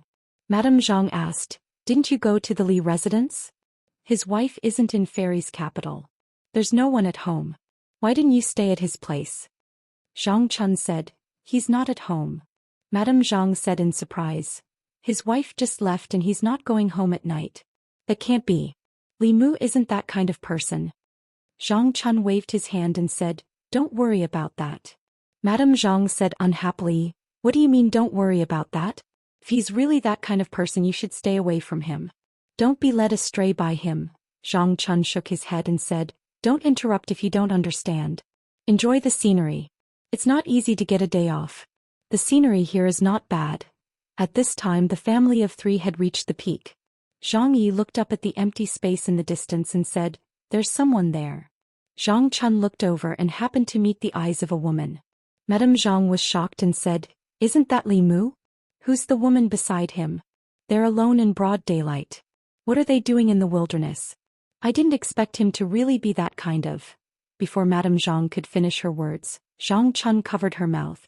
After that, he held Madame Zhang in one hand and his daughter in the other and flew down the mountain on a cloud. In the blink of an eye, they disappeared without a trace. Li Mu looked in the direction the Empress was looking and asked, Your Majesty, what's wrong? The Empress retracted her gaze and said, nothing. A few deer ran past just now.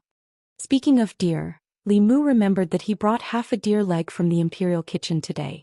He put it in the space of the flask heaven and marinated it with honey.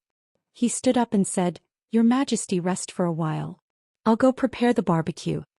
He walked to a place not far away and took out the deer leg and some barbecue that he had prepared. He put them on the grill and put charcoal under it. Barbecue with charcoal was much better than barbecue with magic power. At the same time, on the main peak of Mount Baiyun, Li Qing looked at Lu Hanyan beside her and said helplessly, Why don't you tell him? Lu Hanyan snorted and said, Who knows what he's been doing after we left the divine capital? This time we'll sneak back and catch him by surprise. If he's obedient, it'll be a surprise. If he's not obedient, humph. She looked at Li Qing and said, I know you care about him, but you can't tell him in advance. We have to stand on the same side. Otherwise, if there really is a fifth or sixth person in the future, it'll be too late for you to cry. Li Qing nodded and said, I'll listen to you.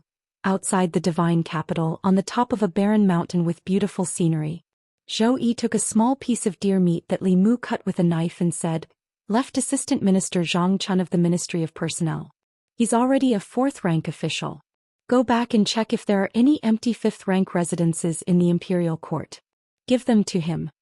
Li Mu had planned to find an opportunity to help old Zhang next year. Since the Empress mentioned it, he could arrange it for him now. He nodded and said, Yes, Your Majesty. North Court. When Li Mu handed the title deed of a certain 5th rank residence to Zhang Chun, he was not as happy as Li Mu imagined, but he still patted him on the shoulder and said, Thank you, brother. Li Mu shook his head and said, No need to thank me. This time the Empress rewarded you on her own initiative. Zhang Chun said, It's all the same, all the same. Li Mu looked behind Zhang Chun and saw Madame Zhang giving him a strange look. Then she turned and walked into the room. Li Mu looked away and asked in confusion, What's wrong with Madame Zhang? Did I offend her in any way? Zhang Chun waved his hand and said, Ignore her. It's just a woman's opinion. He took the title deed, patted his chest and said, Don't worry, I know what I'm doing. I'll say what I should say and I won't say anything that I shouldn't say. Li Mu looked at him in confusion and asked, What are you talking about? Zhang Chun looked at Li Mu and was stunned for a moment. Then he also looked confused and said, Yes, what am I talking about? I don't know anything. I didn't see anything. Huh. Li Mu felt that old Zhang was strange today, but he couldn't tell what. He walked through the streets and there were still countless people greeting him warmly. Lord Li, long time no see. Did you leave the divine capital a while ago? Yes, I haven't seen Lord Li for at least half a month. Did Lord Li go out on business? Li Mu smiled at the people and nodded. Yes, I went out for more than half a month. Since the last picnic, Li Mu would take Wan and Xiaobai out of the palace every few days. Under his invitation, the Empress reluctantly agreed.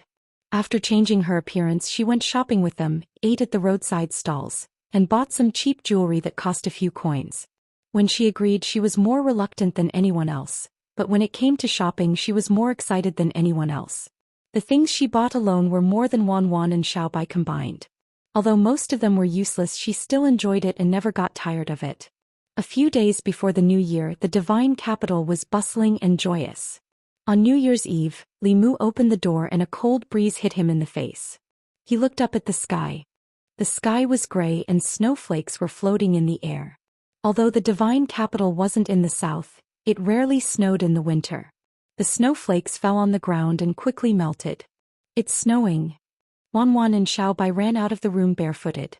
They stood in the courtyard and opened their arms to embrace the snowflakes.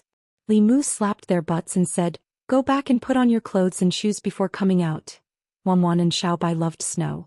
They wanted to build a few snowmen to play with. Unfortunately, the snow in the divine capital wasn't heavy. It melted as soon as it touched the ground. Li Mu tried to use his magic. Although the snowflakes in front of the palace were heavier, it was still far from enough. The Empress walked out of the Changle Palace. She looked at Wan and Xiaobai, who were waving at the sky in anticipation. Her hands formed a few seals, and a white light flew out from her hand and went straight to the clouds. The snowflakes suddenly became heavier and fell down. Soon, a layer of snow accumulated on the ground. Outside the palace, the people of the divine capital also walked out of their houses. They looked at the snowflakes in the sky with satisfaction. It's been a long time since the divine capital snowed so heavily. Next year will be a good year. Ever since Her Majesty ascended the throne, the lives of the people have been getting better and better. In front of the Changle Palace, Xiaobai and Wan had already built a few snowmen. Although they were called snowmen, they were more like snow sculptures. The snowmen they built didn't have round heads and big bodies. Instead, they were as tall as a person and looked very lifelike. Xiaobai was carrying a little fox in her arms. Wan was carrying 2 buns on her head. The taller figure beside her was Li Mu. Beside Li Mu was the Empress, who was wearing an imperial robe and an imperial crown. The 4 snowmen stood in front of the palace like pieces of art. Not only did they have the same figure and appearance as the others, but even their auras were similar. Wanwan looked at her masterpiece with satisfaction. Then she scratched her head and said, "I think I forgot something." Soon she remembered. She slapped her head and said, "I forgot about Miss and Sister Qing." Soon Lu Hanyan and Li Qing's snow sculptures also appeared in the square. Wanwan nodded in satisfaction and said, "This is what a family should be." Li Mu thought to himself, if Lu Hanyan didn't come back soon, her sweet little jacket would be taken away by the Empress. He walked to Wanwan and Xiaobai and asked, "Tonight, are we going home or staying here?" Wanwan said without hesitation, "Miss and Sister Qing aren't at home. Let's celebrate the New Year here with Sister Zhou. There must be a lot of dishes for the New Year's Eve dinner in the palace." Zhou Yi said, "There are more than 100 delicious dishes for the New Year's Eve dinner in the palace." Wanwan tugged at Li Mu's sleeve and whispered, "Young master." Li Mu rubbed her head and said, "Then let's stay here." On New Year's Eve, the Empress dismissed all the guards on duty. Even Mr. Mei and Shangguan Li were driven home by her. There were only 4 people left in Changle Palace. In addition to the New Year's Eve dinner prepared by the Imperial Kitchen, the 4 of them also made dumplings together. From the skin to the filling of the dumplings, they prepared everything bit by bit. In Changle Palace, the dishes were all served. The 4 of them stood in front of the table and raised their wine glasses at the same time. North Court. Li Mansion. On New Year's Eve, Lu Hanyan and Li Qing, who had rushed back to Chengdu, stood in the courtyard with confusion on their faces. Lu Hanyan scanned the entire Li Mansion with her mind. She didn't find Li Mu, Wanwan, or Xiaobai. She frowned slightly and asked in confusion, "Where are they?" On New Year's Eve they wanted to give Li Mu a surprise. But they were the ones who were surprised. On New Year's Eve, when families reunited, where did Li Mu, Wanwan, and Xiaobai go? Lu Hanyan took out a sound-transmitting magic treasure. After activating it, she said in a bad mood, "Where are you?" In Changle Palace, Li Mu heard the voice from the sound-transmitting magic treasure in his hand and said in surprise, You're at home?" Chapter 397. Zhou Yi put down her wine cup and asked Li Mu calmly, "Is your wife back?" Li Mu nodded and said, "They're at home now." Zhou Yi said calmly, "Then let's go back." As soon as she said this, the scenery before Li Mu, Xiaobai, and Wanwan changed. When they appeared again, they were already in the courtyard of the Li residence. Lu Hanyan looked at the 3 people who suddenly appeared and asked, "What's the matter with you guys?" Li Mu said awkwardly, We were in the palace just now." Lu Hanyan frowned and asked, "What were you doing in the palace on New Year's Eve?" Li Mu explained, "Didn't you say that you guys weren't coming back? Only Wanwan, Xiaobai, and I were left at home. Only Her Majesty was in the palace. We thought that we could have dinner together tonight and have each other's company." Lu Hanyan looked at Wanwan and Xiaobai and asked, "Is that so?" Xiaobai and Wanwan nodded repeatedly. Lu Hanyan walked to the stone table in the courtyard and reached out her finger to gently wipe it. Looking at the dust on her hand, she asked Li Mu, "You guys have been eating this meal for at least half a month, right?" Li Mu said, "Let me explain first. If the imperial court was a company and the empress was the boss, Li Mu would be the employee that the boss valued the most. As a boss who cared about her employees, she understood that Li Mu had to travel a long way to and from work, so she let him stay near the company in her own villa. Wasn't this normal? On New Year's Eve, his wife was at home. The boss was touched that he had worked overtime day and night, so it wasn't too much to treat him to a New Year's Eve dinner, right?" Lu Hanyan looked at Li Mu and asked, "So for the past half a month, the 3 of you have been living in the palace?" Li Mu nodded. Lu Hanyan didn't make trouble for Li Mu, but Wanwan was called to her room. Li Mu didn't dare to follow her. He glanced at Li Qing and Li Qing gave him a helpless look. Obviously she was now on the same side as Lu Hanyan. Inside the room, Lu Hanyan tapped Wanwan's forehead and said, "What did I tell you before I left? I told you to keep an eye on him and make sure he doesn't come back at night. But you guys are good, you just don't come back with him."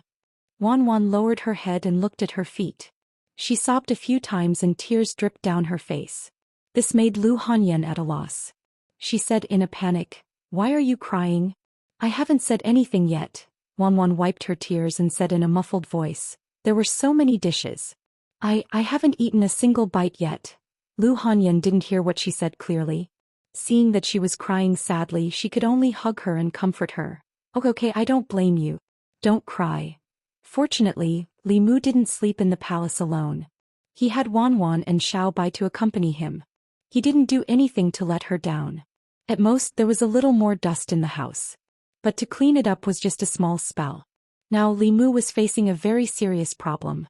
He made the decision to have New Year's Eve dinner at Chang'e Palace after learning that Lu Hanyan and Li Qing wouldn't come back tonight. So he didn't buy vegetables in advance. After all, if they were in the palace, he wouldn't have to worry about these things at all. So what were they eating now? It was New Year's Eve. Every family was eating reunion dinner in the middle of the night. Even if they went out to buy vegetables, it would be too late. It was a pity that they hadn't even touched a single bite of the sumptuous meal on the table in Chang'e Palace. Little White was slightly better off, but Wan Wan was on the verge of tears. When the Empress had moved her home, her chopsticks were still in her hand. There was only one way to have a normal New Year's Eve. Chang'e Palace. Zhou Yi sat on the roof of Chang'e Palace. She didn't touch the New Year's Eve dinner that the imperial kitchen had prepared with great care. The snow had stopped, but after Li Mu and the others left Chang'e Palace, it started to fall again. Moreover, it seemed to be falling more and more heavily. Zhou Yi allowed the snow to fall on her body. She silently looked at the lights of Shen-Du on New Year's Eve. It was the busiest night in Shen-Du, but Chang'e Palace was as cold and cheerless as usual. This was the liveliness of the common people. It had nothing to do with her. At a certain moment she felt the spirit snail in the flask space vibrate. Zhou Yi stretched out her hand. The spirit snail floated in her palm. She looked at it for a while and put it away, ignoring it. A moment later she took it out again and asked, "Why are you looking for me again?" Wan Wan's aggrieved voice came from the spirit snail. "Sister Zhou, there's so much food. Can you finish it all by yourself?" Although Lu Hanyan often complained that the Empress was too harsh on Li Mu, when she really saw the Empress she kept her head down. She didn't even dare to look at her. She didn't have the arrogance she had in front of Li Mu. In the hearts of the women of the Great Zhou, the Empress was like a god. It wasn't just the women of the Great Zhou. In the countries of Zhou province, no matter if they were human, ghost, or demon, as long as they were female, they all admired the Empress. She was less than 30 years old, but she was sitting in the most powerful empire in Zhou province. Her strength had also reached the upper 3 realms that cultivators dreamed of. She was the first person in history. This number 1 person included the man. People who weren't familiar with her were easily intimidated by her noble and powerful aura. Lu Hanyan was one of them. In Chang'e Palace she even spoke much less than usual. Fortunately, with Wan Wan and Xiao Bai, especially Wan Wan, the atmosphere of this special New Year's Eve dinner didn't seem so awkward.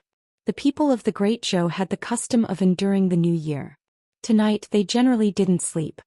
They had to tidy up when they got home, so Li Mu and the others simply stayed in Chang'e Palace. In order to make it easier to get through the long night, Li Mu used more than 100 pieces of spirit jade to carve a set of mahjong tiles. Of course, no one present was an ordinary person. For the sake of fairness, no one, including the Empress, was allowed to use magic to cheat. Except for the silly girl Wan Wan, which one of the women in Chang'e Palace tonight wasn't intelligent and quickly learned how to play. Thus, Chang'e Palace was filled with the sound of playing mahjong for the entire night. Li Mu, Lu Hanyan, Li Qing and the Empress sat at a square table. Xiao Bai moved a chair and sat behind Li Mu. Wan Wan ran over to take a look and quickly ran back to the table to eat a few mouthfuls. The night passed quickly. On the morning of the first day of the new year, after eating dumplings, Lu Hanyan and Li Qing were about to return. This time their return to Shen-Du was a last-minute decision. Yuzenzi was still waiting for Lu Hanyan at Mount Baiyin. Li Qing also had to go back to continue her seclusion and strive to break through to the 5th realm as soon as possible. Li Mu asked the Dao Bell to escort them back. When they reached Mount Baiyin, it flew back by itself. On the morning of the first day of the new year, Li Mu and the Empress didn't idle around. Every year on the first day of the new year, there was a court assembly as usual. In addition to the officials of Shen-Du, the governors of the 36 counties also had to enter the palace on this day to report on their work. In addition, the Ministry of Rites also had to take the lead to hold the first ceremony of the new year. When all the procedures were completed, it was almost night. Next was a long holiday. from the first day of the first month to the 15th day of the new year, except for important government offices like the Ministry of Justice that needed officials to be on duty. Most officials could enjoy half a month of holiday. Li Mu originally planned to take advantage of this holiday to return to Mount Baiyun. However, Li Qing was in seclusion, and Lu Hanyan was about to travel with Yuzhenzi. After he returned to Mount Baiyun, there was a high possibility that he would be treated as a heartless talisman drawing machine by those old guys. After careful consideration, Li Mu dispelled this idea. Instead of being squeezed dry by those old guys, he would rather stay in Shendu and be squeezed dry by the Empress. However, the Empress hadn't squeezed him dry recently. The government offices weren't open and there were no reports to read. Li Mu's daily life was nothing more than playing mahjong, cultivating and repairing the Dao bell. The cracks on the Dao bell were almost invisible to the naked eye, but if the bell grew larger the cracks would still be very obvious. At present, Li Mu could use it as an offensive Dharma artifact and it could also protect Li Mu. If he wanted to restore it to its original state and have the power to protect a mountain gate, he would have to wait for it to be completely repaired. However, Li Mu didn't have any new Dharma arts in his mind. Without Dharma arts that hadn't appeared in this world, he wouldn't be able to obtain the origin energy of heaven and earth. Li Mu didn't know of any other methods to obtain the origin energy of heaven and earth. He could only put this matter aside for the time being, and leave the Dao bell by his side for the time being. Even if he didn't have any new Dharma arts, the Dao bell would be able to repair itself within 10 years. Li Mu walked out of Changle Palace, patted the Dao bell on his shoulder and said, "You can only stay by my side for a while longer." The Dao bell buzzed in response. Li Mu suddenly looked ahead and saw a figure slowly walking toward Changle Palace. Judging from the figure, it seemed to be a woman. She was wearing a black cloak and a black bamboo hat, and her aura was obscure as she walked slowly to the entrance of Changle Palace.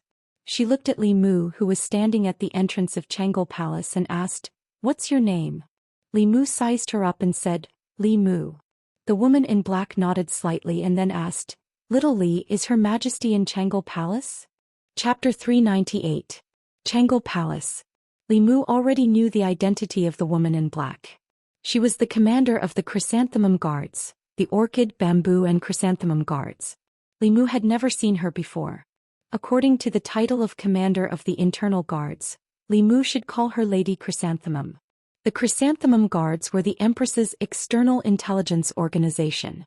They were responsible for monitoring the movements of the Ghost Realm, the Demon Nation, the Demon Sect and other powerful enemies of the Great Zhou. It was said that many of the Chrysanthemum Guards had infiltrated these forces and were important spies for the imperial court. Zhou Yi looked at the woman in black and asked, "You suddenly returned to Shennu.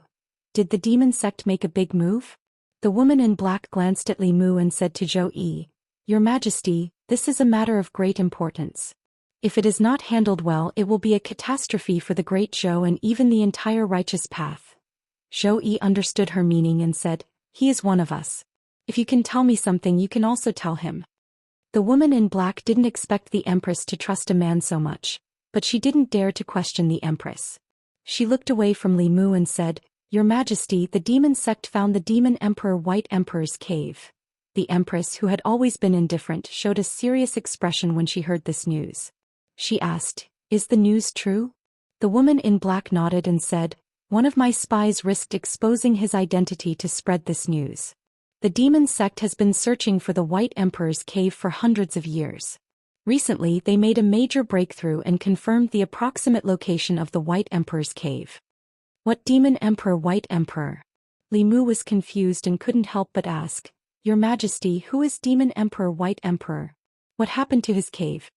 The woman in black looked at Li Mu and frowned. "Which commander do you work for? How can you be so unruly? Is this a place where you can interrupt?" Li Mu pursed his lips. If it wasn't for the Empress's serious expression, he wouldn't have interrupted even if she asked him to. He said to the Empress, "Your Majesty, Lady Chrysanthemum and you have important matters to discuss. I will leave first." Zhou Yi said, "Come back. Li Mu, this is not the place for this subject to interrupt. This subject should leave first. Stop fooling around." Zhou Yi rubbed her eyebrows helplessly. She looked at the woman in black and said, "When you see him in the future, treat him like you see me. Don't say those words again." The woman in black stared blankly at Li Mu. The shock in her heart could not be any greater. Had His Majesty's trust in this person reached such a level? After regaining her senses, she lowered her head and said in a deep voice, "Yes." Zhou Yi looked at Li Mu again and explained, "Demon Emperor Bai Di was a powerful demon 3,000 years ago. His cultivation had reached the 9th realm. Today most of the major demon clans' orthodoxies were passed down from him. Thus he was respectfully called Demon Emperor by the demon clans. Although the Demon Emperor passed down the demon orthodoxies, he had no direct disciples. His lifespan ended, and after he died no one inherited his cave abode. Bai Di, Demon Emperor, powerful demon. Li Mu still could not imagine how powerful he was with such words. It was only when the Empress mentioned the 9th realm that Li Mu realized that this demon was actually so powerful. In Li Mu's eyes, the 7th realm was already very powerful. The Empress could teleport, plant flowers, and even chase him into his dreams to beat him up. These were only the abilities of the 7th realm. How powerful would the legendary 9th realm be? But when he thought about how even someone as powerful as the 9th realm only had a lifespan of 300 years, Li Mu felt that it was not that interesting anymore. Powerful cultivators who could reverse yin and yang and mediate destiny would be embarrassed to tell others that they were immortal cultivators if they did not live for thousands of years. They had painstakingly cultivated to the 9th realm, but they had only lived less than 200 years longer than normal people. Moreover, the 300 years of their lives had been spent in boring cultivation. What was the point of cultivating here and there? The Empress continued, "It is said that in the Demon Emperor Bai Di's cave abode, there are many magic treasures and spirit herbs." Li Mu said in surprise, "No matter how good the quality of those magic treasures and spirit herbs are, after 3,000 years, they will lose all their spiritual qi and become ordinary objects, right?" The Empress nodded and said, "The magic treasures will be damaged and the spirit herbs will lose their effectiveness. But even after 3,000 years, the Dao page will not change at all." Li Mu was shocked and said, "There is a Dao page in the Demon Emperor Bai Di's cave abode?" The Empress said, "This was not a secret at the time. It was because he comprehended part of the Dao page that he was able to pass down the teachings of the demon race. Later people guessed that the Dao page he had recorded the cultivation methods of the demon race in the world. In the current cultivation world, if there was any treasure that was the most precious, it would undoubtedly be the Dao page. Obtaining a Dao page would allow one to establish a sect and pass down their teachings. The 6 sects of Taoism and the various sects of the demon path all inherited their teachings from the Dao page. Over the past 10,000 years, even though the factions had been improving and innovating on the basis of the Dao pages and had made great progress, they had to admit that the cultivation world had only developed for a short period of time. It was still a long way from reaching the peak of the previous era. The scene Li Mu saw from the Fulu school's Dao page had already proved this point. The cultivation of this era was temporarily behind the previous era. The Dao page was at least an item from the previous era. In other words, obtaining the Dao page would allow one to obtain an even more powerful inheritance. He finally understood why Lady Ju and the Empress were so nervous. If this Dao page was obtained by the righteous path, it would be fine. But if it was obtained by the demon path's demon sect, it would be disastrous. The demon path's demon sect was different from ordinary demons. Among the demons there were good and kind demons like Xiao Bai, Bai Yinxin and Bai Tingxin. But there were also evil demons that fed on the essence and blood of humans. The demon path's demon sect was established by these fallen demons. If the demon path's demon sect obtained this Dao page and comprehended an even more powerful demon art from it, it would be a huge blow to the great Zhou and the righteous path. The demon race originally had an innate advantage. If they obtained a more complete and higher-level cultivation method, they might be able to create a force that was not weaker than the 6 sects of Taoism within a few years. The black-clothed woman said solemnly, "Your Majesty, we must prevent the demon sect from obtaining the Dao page. Otherwise it will lead to a disaster." Zhou Yi nodded and said, "I understand. This Dao page must not fall into the hands of the demon path."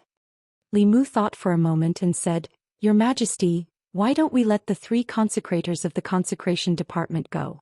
With their strength, it won't be a problem for them to sweep through the demon path's demon sect and obtain the Dao page." Zhou Yi shook his head and said, "They won't be able to enter Demon Emperor White Emperor's cave abode." Li Mu was puzzled. "Why?" Zhou Yi explained, The reason why his cave abode has not been discovered for so many years is because this cave abode is a flask space that he created himself. An ownerless flask space is unstable. If cultivators above the 6th realm enter, the cave abode will immediately collapse. All living beings in the cave abode will be wiped out by the power of space. Li Mu was stunned. In other words, cultivators above the 6th realm could not enter White Emperor's cave abode at all? Without 6th realm cultivators, what was there to be afraid of? Li Mu looked at the Empress confidently and said, "Don't worry, Your Majesty. I will definitely bring that Dao page back." The woman in black looked at the Empress and said in shock, "Your Majesty." The Empress nodded and said, "Let one of the high consecrators accompany you. If anything happens, he can take care of you." The woman in black was confused. 6th realm cultivators could not enter White Emperor's cave abode. In order to prevent the Dao page from falling into the hands of the demon path, shouldn't the imperial court send all the high consecrators below the 6th realm? Hearing Her Majesty's words, it seemed like she planned to let this person go alone. She had been undercover in the Yao nation for a year. After returning to the divine capital, she realized that her thoughts could not keep up with Her Majesty's. No, she had to ask Shangguanli what was going on. Not long after, at the entrance of Changle Palace, Shangguanli nodded and said, "If he goes personally, you don't have to worry." The woman in black scratched her head and said in disbelief, "Who is he? Why do you and Her Majesty trust him so much?" In Changle Palace, Li Mu was still thinking. For a moment he wanted to go to White Emperor's cave abode alone and take back that Dao page. However, after thinking about it carefully, that was still a bit reckless. Although he was confident in his own strength, he had to be careful on the path of cultivation. He could not underestimate others. If he failed miserably, he would die without even a chance to regret it. Moreover, the Yao sect had planned this for hundreds of years. If they did not send out all their elites for this operation, he might not be able to handle it alone. His beautiful life had just begun. Thinking of Lu Hanyan, Li Qing, Wanwan, Xiaobai, the Empress, he decided to play it safe. This time he planned to bring all the high consecrators at the peak of the 5th realm with him. In addition, he also wanted to borrow some people from Fulu school to ensure that nothing went wrong. Li Mu took out a sound transmission talisman. After Lu Hanyan went to White Cloud Mountain, she would probably return this talisman to Xianxia. He did not know what Xianxia was busy with. Li Mu urged the talisman several times, but there was no response. White Cloud Mountain, main peak, Daoist Palace. 6 tall white jade chairs floated in the void. Fulu School's headmaster Xianxia sat in the main seat. The other 5 chairs were occupied by 4 men and 1 woman. They were all phantoms. The only middle-aged woman said, "Congratulations, fellow Daoist Xianxia. You have gained a beloved disciple. I will prepare a generous gift for the disciple acceptance ceremony." A middle-aged man beside her said, "I also want to congratulate fellow Daoist Yuzenzi for ascending to transcendence. Fulu School has gained another powerhouse." Xianxia cupped his hands and said, "Thank you, fellow Daoists." Then, as if he sensed something, he said to the crowd, "Please wait for a moment." He stretched out his hand. A white light flashed in his palm and a wooden box appeared. Xianxia inserted his magic power and asked briefly, "Junior brother, what's the matter?" In Changle Palace, Li Mu contacted Xianxia several times, but there was no response. Just as he was about to give up, Xianxia's voice finally came from the wooden box. Li Mu cleared his throat and said, "There is a very important matter. This matter concerns the foundation of Fulu School. The Imperial Court has received accurate news that the Demon Path's monster sect has discovered Monster Emperor White Emperor's cave abode. There is a Dao page in the cave abode. I have to get it and not let the Demon Path get it. Senior brother, remember to send a few peak manifestation realm elders over. Remember not to tell anyone about this. Monster Emperor White Emperor. Leave behind the cave abode. The Dao page." In the Dao Palace, the phantoms of the other 5 headmasters were stunned. Xianxia was extremely regretful. The matter of the Dao page was extremely important. He should have waited for these people's phantoms to dissipate before contacting Li Mu. In Changle Palace, Li Mu saw that Xianxia did not speak and frowned. "Senior brother, this is a great opportunity to realize your dream of revitalizing Fulu School. Can you punch the South sect, kick the North sect, lead Xuanzong, make the Pill Cauldron and Spirit Array sects submit to you and become the head of the 6 Daoist sects? It all depends on this. Senior brother, say something. There was suddenly no sound from the voice transmission box. Li Mu turned it over and looked at it. He was puzzled. Strange, why is there no sound? Is there no signal here? In the Dao Palace of the main peak of Baiyun Mountain, Xianxia looked at the unfriendly gazes of the 5 people, and an awkward expression appeared on his face. Fellow Daoist Xianxia, you really are a good headmaster of Fulu School. Fellow Daoist, you have big dreams. Humph. The other 5 headmasters looked at Xianxia and mocked him. Xianxia looked at them and suddenly waved his sleeves. A spiritual energy storm swept out, and the 5 primordial spirit phantoms were instantly blown away. Then Xianxia stood up and said in a low voice, all 5th realm elders of the various peaks, come to the Dao Palace of the main peak to see me. His voice soon echoed throughout the entire White Cloud Mountain. Chapter 399. The sect master urgently summoned all the 5th realm elders. This was the first time such a thing had happened on Baiyun Mountain. For a moment, all the creation realm elders in the sect, whether they were writing talismans or cultivating in seclusion, immediately stopped what they were doing and left the various peaks to head to the main peak. At the same time, above the East Sea in the Xuanzong Ancestral Court, there were dozens of streams of light flying towards the highest peak from several mountains that were hanging upside down in the air. In a certain country in the southwest of the ancestral state, in the ancestral court of the Pill Cauldron sect, all the creation realm elders in the sect had just been urgently summoned by the sect master. The South sect, North sect and Spirit Array sect also did the same. For these 5 sects, Xianxia's dream was not worth mentioning. Which of the 6 Daoist sects did not want to unify Taoism? Everyone was polite on the surface, but in reality, everyone wanted to ride on the heads of others. In comparison, the Dao page that the Demon Emperor Bai Di once possessed was the most important thing. Although what was recorded on that page might only be the cultivation methods of the demon clan, all methods were one and the great path was the same. Human cultivators might be able to comprehend something from it. Taking a step back, even if the Dao page was useless to human cultivators, it was a supreme treasure to the demon race. It could even be said that whoever obtained the Dao page would obtain the demon race. Even if they could not obtain it, they could not let the demon path obtain it. Changel Palace. Li Mu and Xianxia were speechless for a long time after their second conversation. He originally wanted Xianxia to keep it a secret. Now all the 6 Daoist sects knew that the demon path and the demon path had found clues to the White Emperor cave abode. These sects would definitely not stand by and watch. The competition suddenly increased by many times. Xianxia was old and the sect master. Li Mu had to give him some face and did not say anything. Although it was best for their own people to obtain the Dao page, it was more important that it did not fall into the hands of the demon path. If the 6 Daoist sects sent people to participate, the chances of snatching the Dao page from the demon path would be higher. There was no time to lose. In order to prevent the demon path from taking the initiative, Li Mu had to act immediately. Unfortunately, it was the Lantern Festival in 2 days. He had promised to accompany Xiao Bai and Wan Wan to the Lantern Festival, but now he had to break his promise. After making this decision as quickly as possible, Li Mu left the palace gates and strode toward the Department of Offerings. Life Continent, Country of Demons. In the 100,000 mountain range, the demons had their own territories. Every great demon had their own territory. Within their territories, they established their own kingdoms and called themselves kings. They recruited the demons and formed a powerful force. These forces had friction with each other and occasionally there would be annexation. Only those forces that were strong enough to intimidate others could survive for a long time. For example, the demon sect. The demon sect was not a country established by a certain demon race, and most of the members of the demon sect were not from the demon nation. Many of them had fled to the 100,000 mountain range after committing heinous crimes by feeding on human blood essence in the various countries in the ancestral state. The demon sect gathered these fallen demons together and formed a huge force. Even the top-ranked demon kings of the demon nation would not provoke them. This was because the demon sect was not only a single force, but also one of the 10 demon path sections.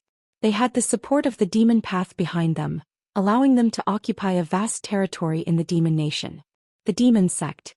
Numerous mountain peaks were scattered all over the place. Each mountain peak was filled with dense demonic qi. Among them, demonic qi soared into the sky from several of the mountain peaks, piercing through the clouds. On the highest mountain peak, the pressure was extremely strong. Some of the lesser demons passing by would involuntarily lower their heads and feel panic in their hearts. On that mountain peak was the cave residence of the Grand Elder. The demon sect's Grand Elder was a late-stage core fragmentation expert. His strength was equivalent to a peak human cultivator in Zhou Xian. He was only one step away from stepping into the seventh realm and becoming a legendary spirit demon. On the mountain peak, in the most spacious cave residence, a strong man was sitting on a tall chair. His voice was as loud as a bell as he asked, "How is it?" Another figure knelt down and said, "Great Elder, we are 100% sure that the Demon King's cave is there. However, the Demon King has passed away and no one knows where the entrance to the space is. It will take some time to find the entrance to the cave." The strong man said in a deep voice, "Take your time. We have waited for hundreds of years. There is no need to rush." The figure kneeling on the ground said, "Grand Elder, why don't you look for it yourself? With your strength, it shouldn't be difficult to find the entrance to the Demon King's cave residence, right?" The strong man looked at him indifferently and said, "What do you know? If I leave here, I will definitely attract the attention of some old fellows. Don't forget where this place is. Once the news is leaked, the entire demon nation will be shaken. At that time, it will be even harder for us to get that thing." The figure immediately said, "It's my men who are stupid." The strong man asked, "How is the lockdown?" The figure nodded and said, "Don't worry, Grand Elder. The people who know about this are all our trusted men. I guarantee that it will be airtight. As long as we find the entrance to the cave residence, we will be able to quietly get that thing. At that time, Grand Elder will unify the demon nation and become the king of demons. It will only be a matter of time." The strong man nodded and said, "It's fine as long as it's airtight." Just as he finished speaking, someone suddenly walked in quickly and said, "Grand Elder, His Highness King Qingguang is here to visit." The strong man frowned and asked suspiciously, "What is he here for?" This was a sensitive time when he was about to succeed. Any movement would make him suspicious. He would suspect that the other party was here for his White Emperor's cave residence. Soon the strong man shook his head. He must be thinking too much. King Qingguang was far away in the ghost realm. How could he know his secret? He looked at the person and said, "Let him in." Ever since the Nether Saint died at the hands of the Empress of the Great Zhou, the Soul Sect had no leader. In order to stabilize the Soul Sect, several elders of the Sage Sect worked together to raise King Qingguang's strength to the sixth realm and promoted him to the new Grand Elder of the Soul Sect. In terms of status, this former junior of the Soul Sect was now on equal footing with him. Soon, the black-robed King Qingguang walked into the cave residence. He first cupped his hands to the strong man and said, "Greetings, Demon King." Although he was now the Grand Elder of the Soul Sect, the strength of the demon race and the Soul Sect could not be mentioned in the same breath.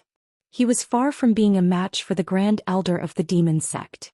In front of him, King Qingguang still lowered his status slightly.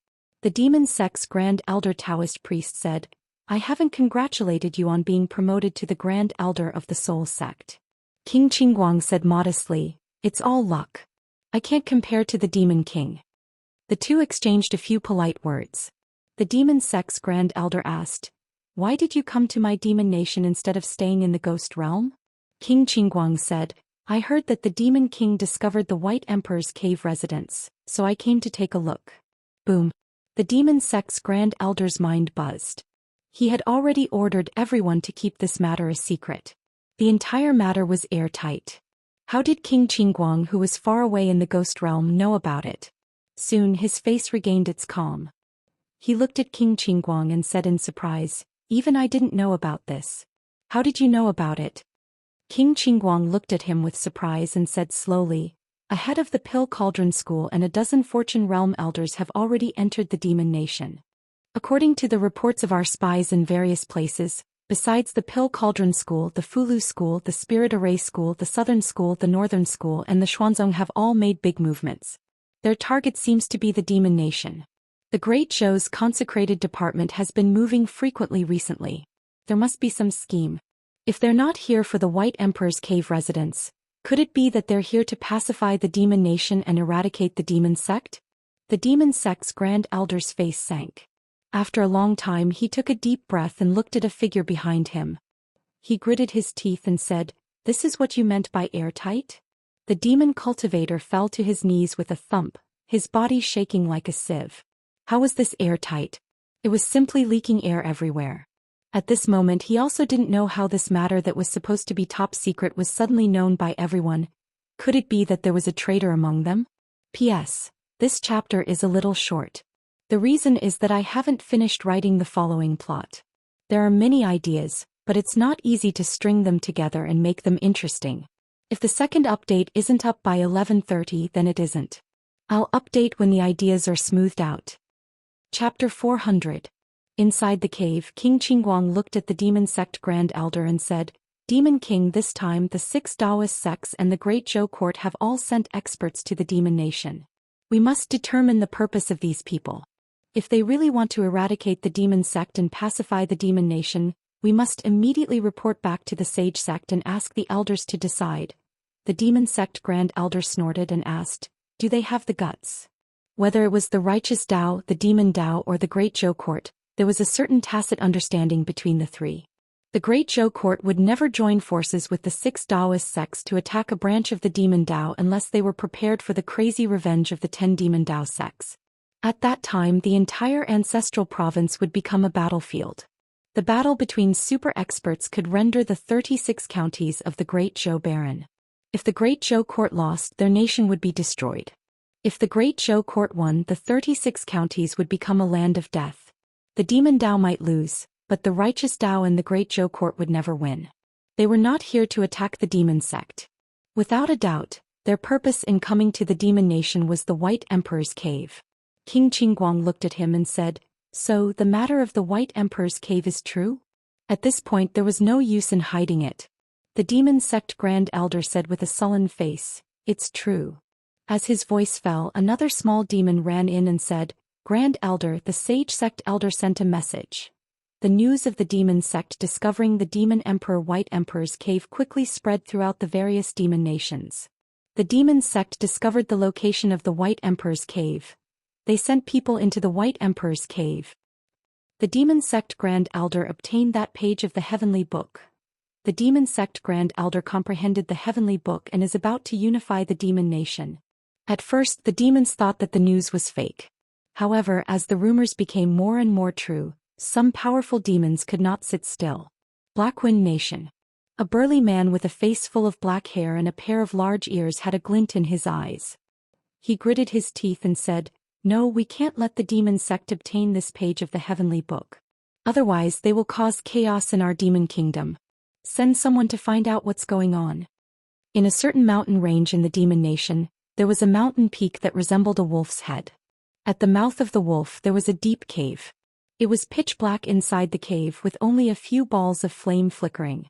Only when he got closer did he realize that these were not ghostly flames at all, but pairs of ghostly green eyes. A gray wolf ran into the cave from the outside. Soon a conversation could be heard from inside the cave. The demon race's heavenly tomes cannot fall into the hands of outsiders. Third brother is right. No matter if it's the humans or the demon sect, we cannot let them obtain the demon emperor's heavenly book. With our strength, I'm afraid we're no match for the Daoist sect, the diabolical sect, and the Great Zhou Court. Let's discuss this with that snake and that big cat. This time we have to work together. In the demon nation above the lush mountain range, several figures flew past at high speed. Other than the 2 high reverends of the worship department and the sloppy Taoist priest, there were 5 reverends at the peak of the manifestation realm beside Li Mu. For the sake of this plan, all the elites of the worship department had been mobilized. Among them, the 5 reverends at the peak of the 5th realm had entered the White Emperor's cave abode with Li Mu. The sloppy Taoist priest and the 2 high reverends were there to protect their safety. The demon nation was not the Great Zhou. There were countless great demons in it, and it was also the lair of the diabolical sect and the demon sect. Danger lurked in every corner. Whether or not they could obtain the treasure was one matter, and whether or not they could leave this place safely after obtaining the treasure was another matter. Within the demon nation, there were many towering mountains and steep ridges and very few plains. As he flew over, Li Mu could feel the soaring demon chi from many of the mountain peaks. Among them there were many 4th and 5th realm demons. There were even 1 or 2 6th realm demons. In the Great Zhou, 5th realm demons could be called demon kings and 6th realm demons could be called demon emperors. But here only 6th realm great demons could be called demon kings. As for demon emperors, it was an honorific that belonged to only one person. Demon Emperor Bai Di was a powerful demon from 3,000 years ago. Before Bai Di, most demons did not know how to cultivate. They relied on their instincts to breathe in spirit qi. Although it was not difficult for such a primitive cultivation method to give birth to spiritual intelligence, it was extremely difficult for powerful cultivators to appear.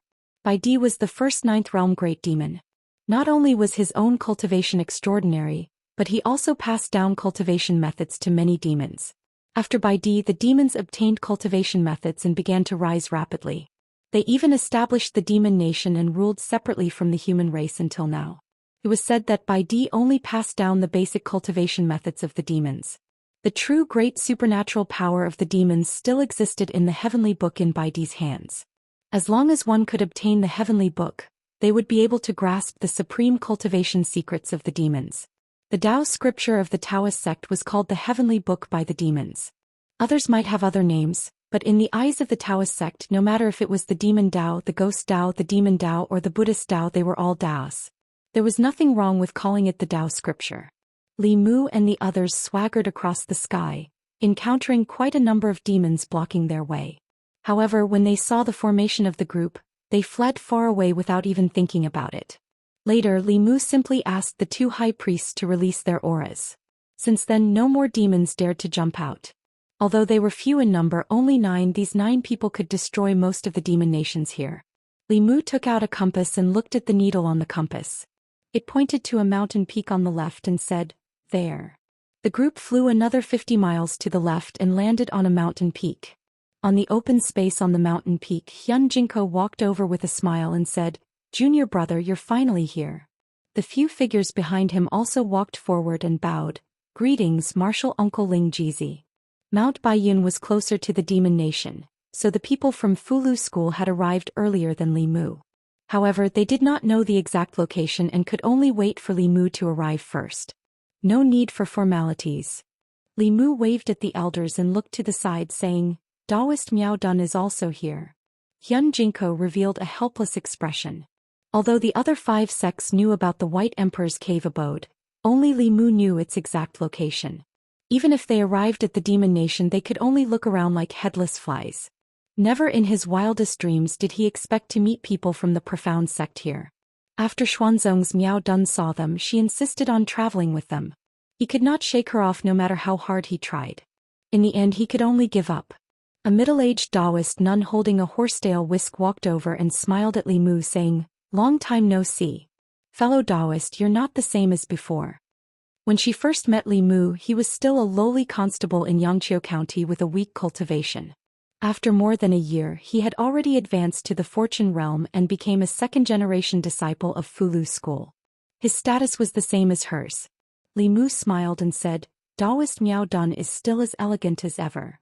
The middle-aged Daoist nun smiled and said, "Fellow Daoist, you're also looking for the White Emperor's cave abode, right? Why don't we go together?" There was only one Dao page. One more person meant one more competitor. However, Daoist Miao Dun had done a lot to kill Qian Huan. Now that she had taken the initiative to ask, Li Mu could not refuse. He nodded and said, "That's good." Daoist Miao Dun glanced at Xianxia and said, "Your junior brother is much stronger than you." Xianxia shook his head and said, "Since junior brother says so, let's go." After all, Li Mu was still the main person in charge of this matter. Xuanzong and Fulu School, although one was in the east and the other in the north, they were both in the Great Show. Their relationship was closer than the other sects, so he could not keep refusing. Li Mu was convinced by Zhu Wei's ability to gather information. Apart from bringing news of the White Emperor's cave abode, she also gave Li Mu the specific location. After meeting up with Xianxia and the others, the group of nearly 20 people quickly flew towards the heart of the Yao Kingdom. 2 hours later, the group arrived in the sky above a valley.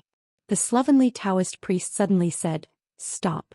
The next moment, he rolled up his sleeves and said, "Retreat." Almost instantly, the 2 high priests Xianxia and Miao Dun reacted. They each took a few people and retreated out of the valley. Several powerful attacks came from all directions of the valley. The space where Li Mu and the others were just now fluctuated violently. Just the aftermath alone was enough to flatten the surrounding mountains. If Li Mu and the others were still in their original positions, the high priests and the Fifth Realm elders of Fulu School and Xuanzong would probably be instantly destroyed.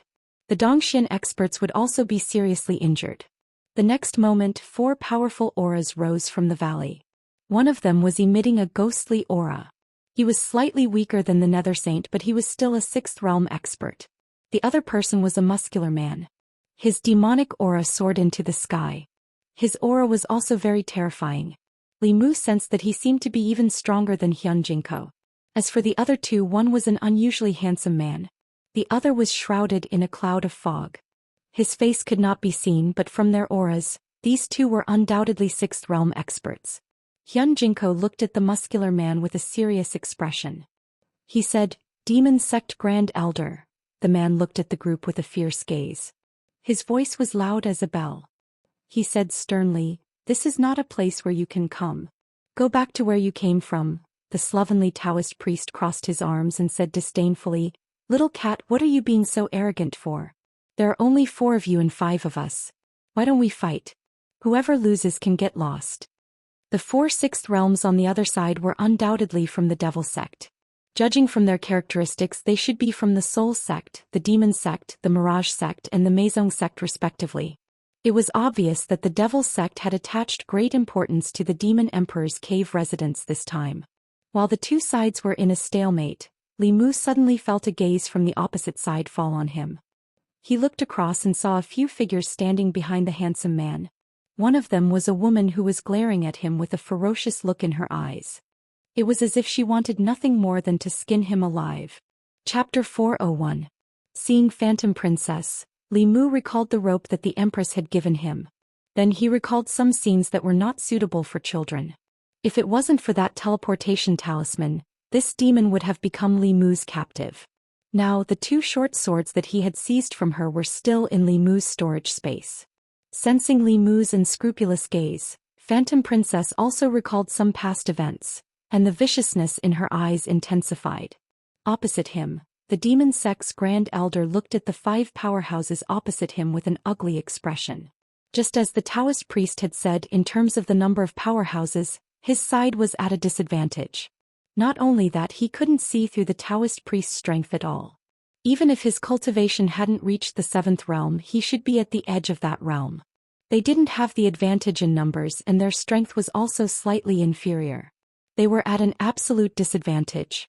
However, he wouldn't give up on the Demon Emperor's cave abode and the things inside no matter what. Li Mu's side didn't retreat, and the Demon Sect's side didn't budge either. Just as both sides were in a deadlock, another 4 auras rapidly approached from afar. 4 demonic auras shot into the sky, and the Demon Sect's Grand Elder's expression darkened even more. The White Emperor's cave abode should have belonged to him alone, but some damned traitor leaked the news. Not only did it attract the attention of the Great Zhou Court and the 6 Daoist sects, but even the other great demons of the Demon Nation couldn't sit still. He looked at the 4 figures rapidly approaching and said coldly, "Snake King, Panther King, Bear King, Wolf King, what are you doing here?" Among the 4 figures that had just arrived, a slender man with a feminine face said, "The Demon Emperor is the Emperor of the Demon race, not the Emperor of the Tiger race. Does the Tiger King want to monopolize it?" The Demon Sect's Grand Elder's true form was a tiger demon. He looked at the Snake King and said coldly, "We have enough evidence to prove that the Demon Emperor's true form belongs to the tiger race. What does his cave abode have to do with you?" The Snake King said indifferently, "I still have proof. The Demon Emperor is an ancestor of my snake clan. His cave abode and everything in it should be inherited by us." Seeing that they were about to quarrel with the Demon Kings again, the handsome man from the Demon Sect said, "For Demon Kings, no matter what, the Demon Emperor's cave abode should belong to the demon race. It has nothing to do with humans. Why don't you join forces with the Demon Sect and chase away those people from the Great Zhou Court and Dao Sect? Then the demon race will decide who the cave abode belongs to." The 4 monster kings looked at each other, seemingly deep in thought. Li Mu frowned slightly. If the demon race and the Demon Sect joined forces, the number of 6th realm cultivators on the other side would immediately double. 8 against 5, they were at a disadvantage. Li Mu decisively looked at Xianxia and asked, "Senior brother, can you contact the other 4 sects?" Hyun Jinko immediately understood what Li Mu meant. He took out a bronze mirror and said telepathically, Jade Sun, 2 heaven-grade pills and I'll tell you the location of the White Arch Cave abode. The other party did not hesitate for long and immediately said, deal. Hyun Jinko changed his hand seals and sent them into the bronze mirror.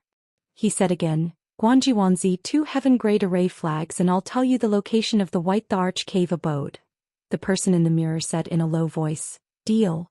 Hyun Jinko held the mirror in one hand and changed hand seals with the other. White light was sent into the mirror repeatedly. Ling Wuzi, 100 bottles of spirit fluid and I'll tell you where the White Arch Cave abode is. 50 bottles no less. If you don't agree I'll look for Dong Yunzi. It's good that you agree.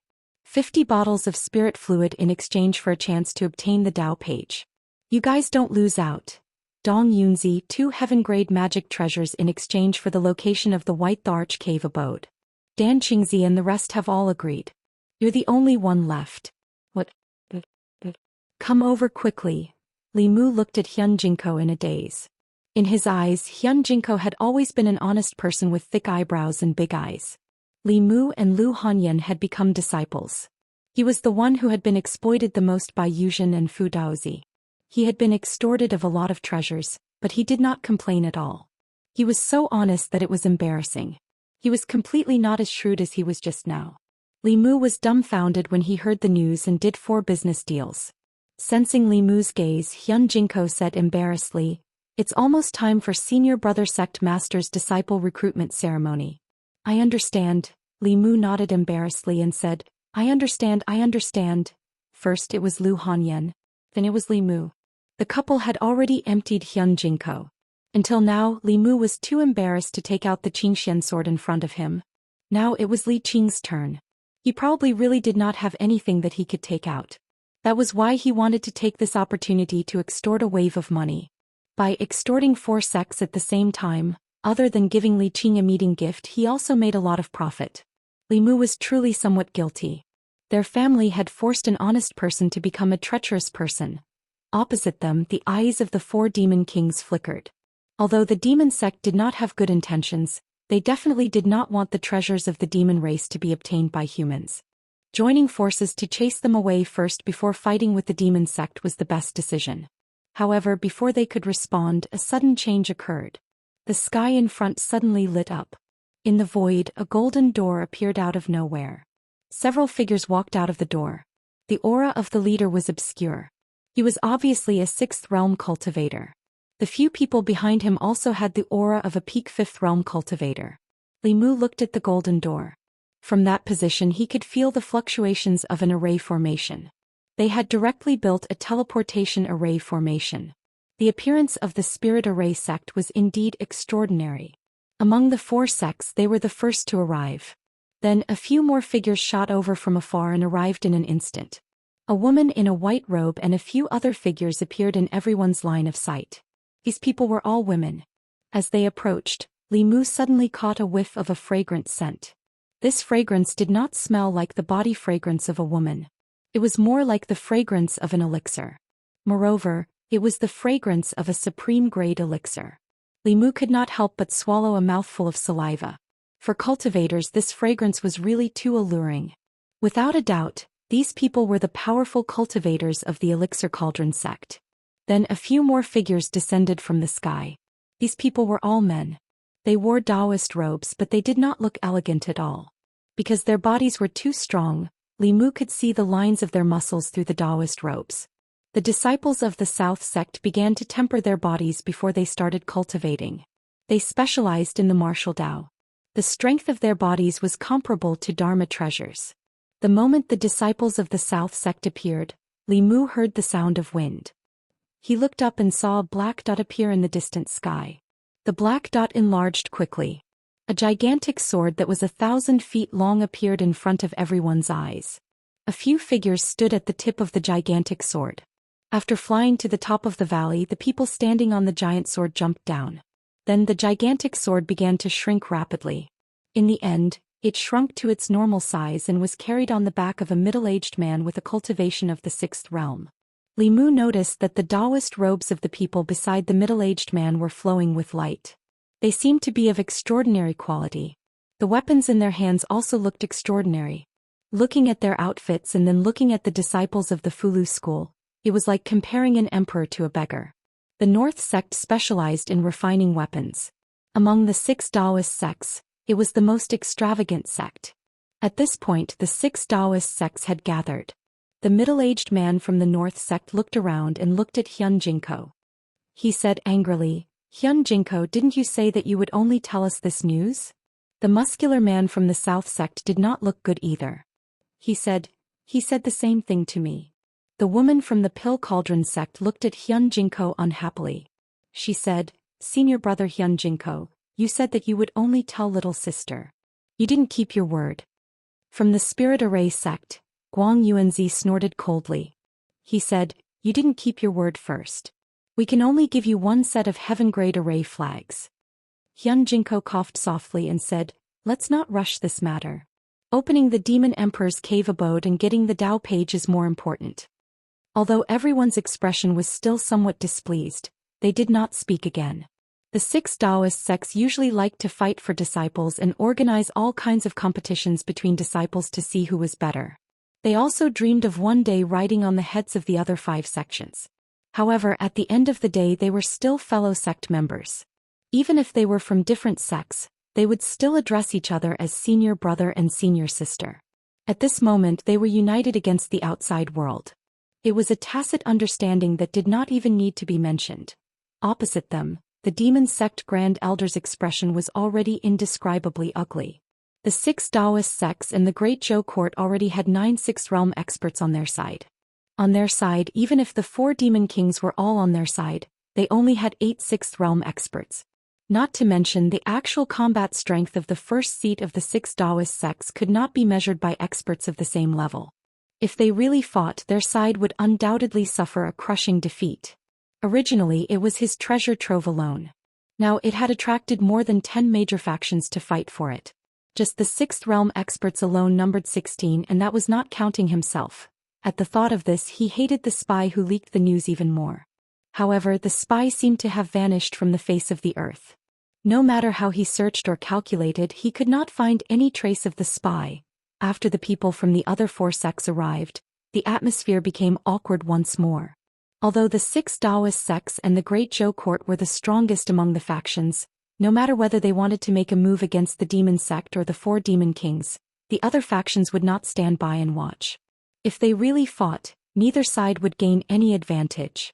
The slovenly Taoist priest looked at the demon sect Grand Elder and asked, "Little tabby cat, what do you say now?"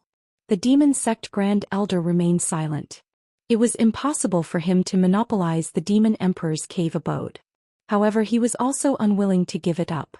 The demon sect had searched for that cave abode for several generations of elders, spanning hundreds of years. How could he let others obtain it?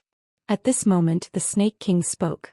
"Now that things have come to this, I'm sure everyone will be unwilling to leave and stay. Why don't everyone rely on their own abilities? After entering the Demon Emperor's cave abode, the heavenly book will belong to whoever obtains it." Chapter 402. What the Snake King said was a solution within a solution. There were 3 major factions and more than 10 smaller factions. If no one gave in, then no one could enter the Demon Emperor's cave abode. Instead of continuing the stalemate, it was better to put aside the dispute and participate together. As for who could obtain that page of the heavenly book, it would depend on their own abilities.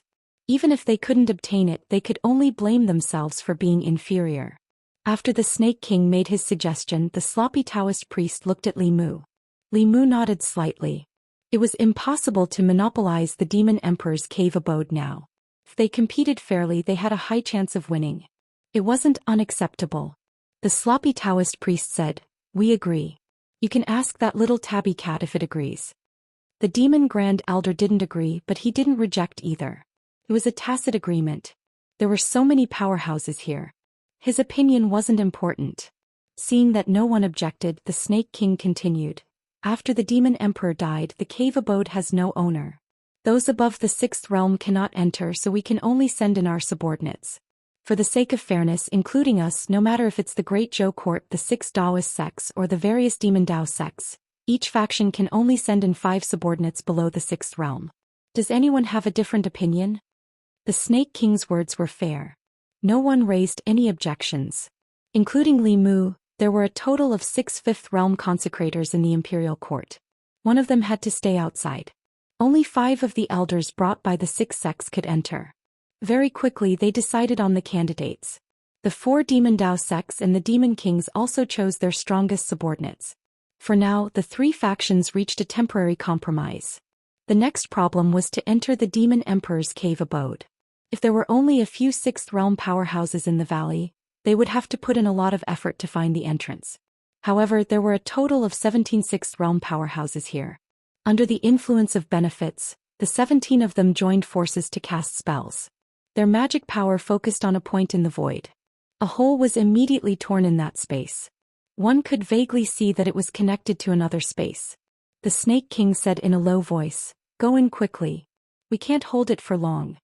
The 5 shadows behind him were the first to fly into the crack. Then the subordinates of the other 3 Demon Kings also jumped in. Following them were the people from the 4 demonic sections.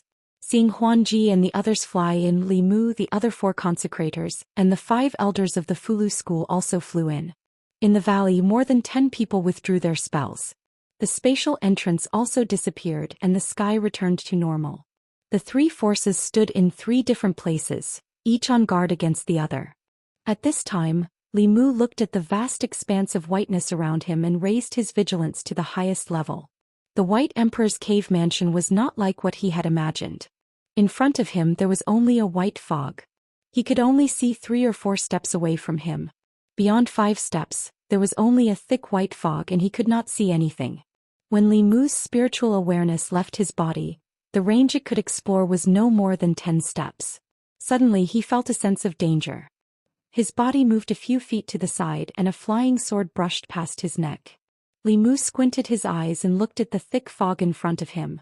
Figure walked out from there. He glanced at Huanji and asked indifferently, "What, do you want to fight?" The flying sword flew back and floated above Huanji's head. She looked at Li Mu with a face full of anger. Just as she was about to activate the flying sword to attack again, the people beside her advised, "Lord Huanji, finding the heavenly book is more important." Huanji took a deep breath and glared fiercely at Li Mu again. Then she turned and disappeared into the thick fog. The Fox clan clearly distinguished between kindness and hatred. They would not refuse to repay kindness, nor would they not take revenge. It was not easy for her to persuade her father to leave the demon country and complete the mission alone. At that time she was heroic and heroic. She vowed to prove her ability to her father. Then she met Li Mu. Li Mu gave her the first setback in her demon life, and it was during her first mission. This kind of blow made her depressed for a few months and she couldn't recover from it. Towards this human who ended her first mission and humiliated her, if she did not return the humiliation 100 times over, she would live in humiliation for the rest of her life. However, for now, finding the heavenly book was more important. 3 days later, the experts outside would open this space again. As long as she found the heavenly book, she would have enough time to take revenge. Huanji had just provoked him to fight, but she left irresponsibly. The situation in the thick fog ahead was unknown, so Li Mu could not chase after her. The demon path people who came in first, the Demon King's subordinates, were nowhere to be found. Beside Li Mu, the leading elders of the other 5 sects cupped their hands and said, "Martial Uncle Ling Jizi, we will also go elsewhere to search." Although the 6 sects were close, they each represented their own interests. After entering the Demon Emperor's cave, they scattered and searched on their own. Li Mu finally looked at the 5 people from the Fulu school and asked, "What about you?" The leading Taoist priest said, "Before we came, the sect master said that we will listen to Martial Uncle Ling Jizi's command in this operation." Li Mu nodded and said, "That's good. The situation here is unknown. If we move together we can take care of each other." The Demon Emperor's cave was very different from what Li Mu had imagined. It was all white and there was no sense of direction. They did not know how big this space was and where should they find the Dao page. Could it be that they had to search around like headless flies? At this time, the leading elder of the Fulu school took out a piece of Fulu from his sleeve and handed it to Li Mu, saying, "The sect master asked me to give this to Martial Uncle. He said that this piece of Fulu will lead us to the location of the Dao page. Why didn't you say so earlier?" Li Mu glanced at him, took the piece of Fulu and threw it into the air. The piece of fulu turned into a paper crane and slowly flapped its wings, flying to the left. Li Mu and the others followed the paper crane. While being vigilant of their surroundings, they slowly moved forward. In the thick fog not far ahead, an elder of the North sect took out a compass from his chest. After inserting his Fa Li, the compass needle spun rapidly and stopped after a while. At this time the compass needle was pointing in the same direction as Li Mu and the others. In another direction, the 5 people of the Spirit Array sect followed behind a small flag in the air and silently moved forward. Although the elders of the 6 sects were separated and did not travel in the same direction, if they were to extend their route, they would find that sooner or later, they would meet at a certain place. At the same time, the 10 people of the Meizong sect and the Mirage sect, under the guidance of Huan Ji, were still heading in the same direction. Li Mu slowly walked in the thick fog. Besides the footsteps of a group of people, he could not hear anything else. Dead silence. All he could feel in this space was a deathly stillness. There were no living creatures here. The ground was bare. Not to mention trees, there was not even a blade of grass or a flower. Other than the lack of living creatures, there was no spiritual energy in this space. This also meant that the Fa Li in their body could only be replenished with spiritual jades. Once the Fa Li in their body was depleted, the spiritual jades would also be used up. A cultivator at the peak of the 5th level would not be much stronger than a normal person. In this situation, all the sense of security that a cultivator had came from the Fa Li in their body. Li Mu reminded, everyone be careful. Try to conserve your Fa Li as much as possible and avoid any unnecessary consumption of Fa Li. At this time a consecrator of the imperial court who was leading the way suddenly stopped and said, Lord Li, there is something in front. Li Mu took 2 steps forward. Indeed, in the thick fog ahead he saw a black shadow. The black shadow was half the height of a person. It was squarish and motionless. It did not look like a living thing. Li Mu took a closer look and realized that it was a stone tablet. Along the way, other than the ground under their feet and the thick fog around them, the entire world was empty. This stone tablet was the first thing they encountered here. The consecrator stood in front of the stone tablet. As if he had discovered something, he said, There are words on the tablet. The few of them took a closer look. Indeed, they found some marks on the stone tablet. However, those crooked marks were not in the common language of the Great Zhou. The group could not recognize a single word. Li Mu did not recognize it either. He only felt that the handwriting was somewhat familiar. He had seen Xiao Bai's handwriting before. It was very similar to this handwriting. If he guessed correctly, this should be the ancient language of the demon clan. As for the specific content of the tablet, he did not know. A consecrator took a few steps forward and said, There are more in front. There are more here too. There are many more stone tablets in front. Why do I feel like these are gravestones? The few of them continued forward. They realized that they seemed to have entered a forest of stone tablets. There were hundreds of densely packed stone tablets here. The images of the tablets were faintly discernible in the thick fog, making the already strange space even more strange. This made the group more cautious. They went around the stone tablets and continued forward slowly. However, even Li Mu did not notice that when they walked past the gravestones, some of the aura emitted from their bodies was attracted by the gravestones and entered the ground. In this space that had been dead for who knows how many years, their entry brought life to this place. At the same time, a few thousand steps to their left, Phantom Princess looked at the words on a stone tablet and read softly, Spiritual Ape King's 7th Personal Guard. A handsome man beside her revealed a joyful expression and said, According to the ancient records, the Spiritual Ape King was one of the 10 great demon generals under the Demon Emperor. This is indeed the Demon Emperor's cave. As soon as he finished speaking, Phantom Princess's expression changed. She said, Be careful. Before the person could react, he suddenly felt something tighten around his leg. He looked down and saw a bone-like hand grabbing his ankle and pulling it down. The ground cracked open and he was directly dragged underground. After a violent spiritual energy fluctuation, the handsome man broke out of the ground. His face was extremely pale. He floated in the air. The position of one of his legs was empty. Creak. At the same time, there was a scalp-numbing chewing sound from underground. Chapter 403. Crunch. The handsome man had lost a leg. The sound of bones being chewed came from the ground. This made everyone, including Huan Ji, feel their hair stand on end. The Meizong and Mirage sect were mostly humans. They were different from the beasts that liked to eat raw food. When had they ever seen such a bloody scene? Soon the sound of bones being chewed stopped. A skinny figure jumped out from the ground. It was a humanoid creature that looked more like an ape. Its body was only covered with skin and bones. There was nothing in its two empty eye sockets. Its withered hair was stuck to its head. The corner of its mouth was full of blood and minced meat. It looked quite terrifying. Huan Ji said with a pale face, "Demonic corpse. It has been thousands of years. How can there still be demonic corpses here?" The ape corpse emitted a thick corpse aura. It let out a roar and pounced towards Huan Ji. In another place, a fifth-level core formation demonic bear of the bear tribe covered his bloody broken arm. He looked at the black shadow that was biting his arm in the fog. He felt a chill in his heart. Although it was also a demonic creature, it had never been so cruel. It was different from those wild demonic bears. His parents were demonic beasts. It was born with intelligence. It ate cooked meat and drank fruit juice.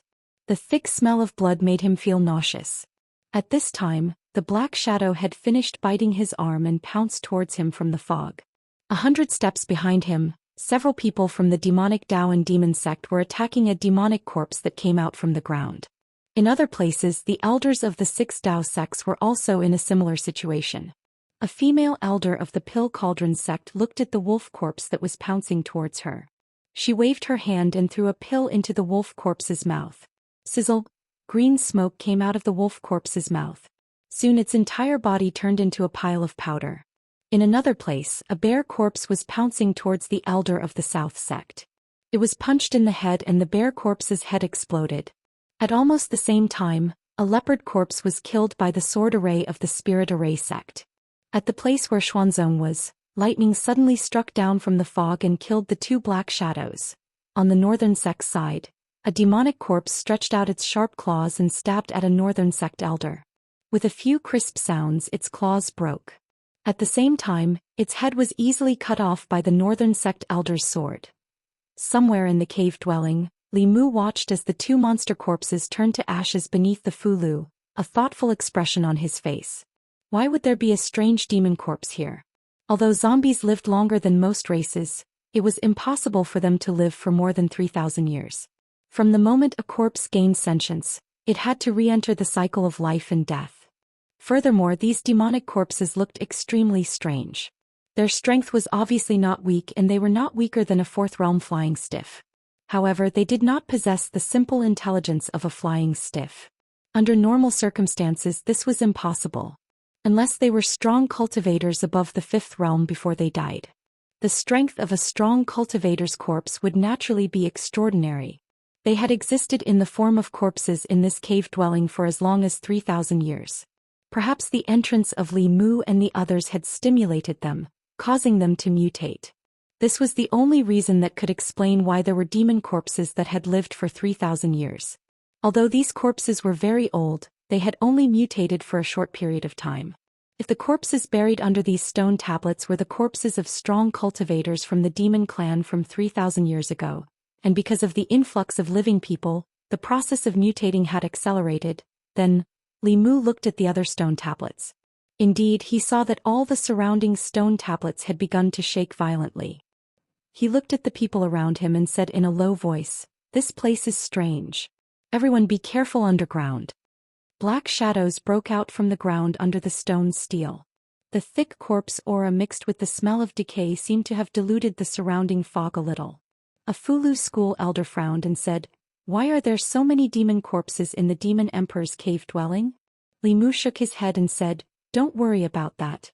Let's get rid of them first. Otherwise, more and more of them will gather. If we can use the Fulu, try not to exhaust your own mana." Yes. Hearing this, the Fulu school disciples and the high priests of the imperial court all launched their Fulu attacks. The demon corpses in front of them had to be destroyed. Otherwise, they would be in a dilemma. Fortunately, these demon corpses only had strength but no intelligence. It was very easy to get rid of them. The group continued to move forward at a slow pace.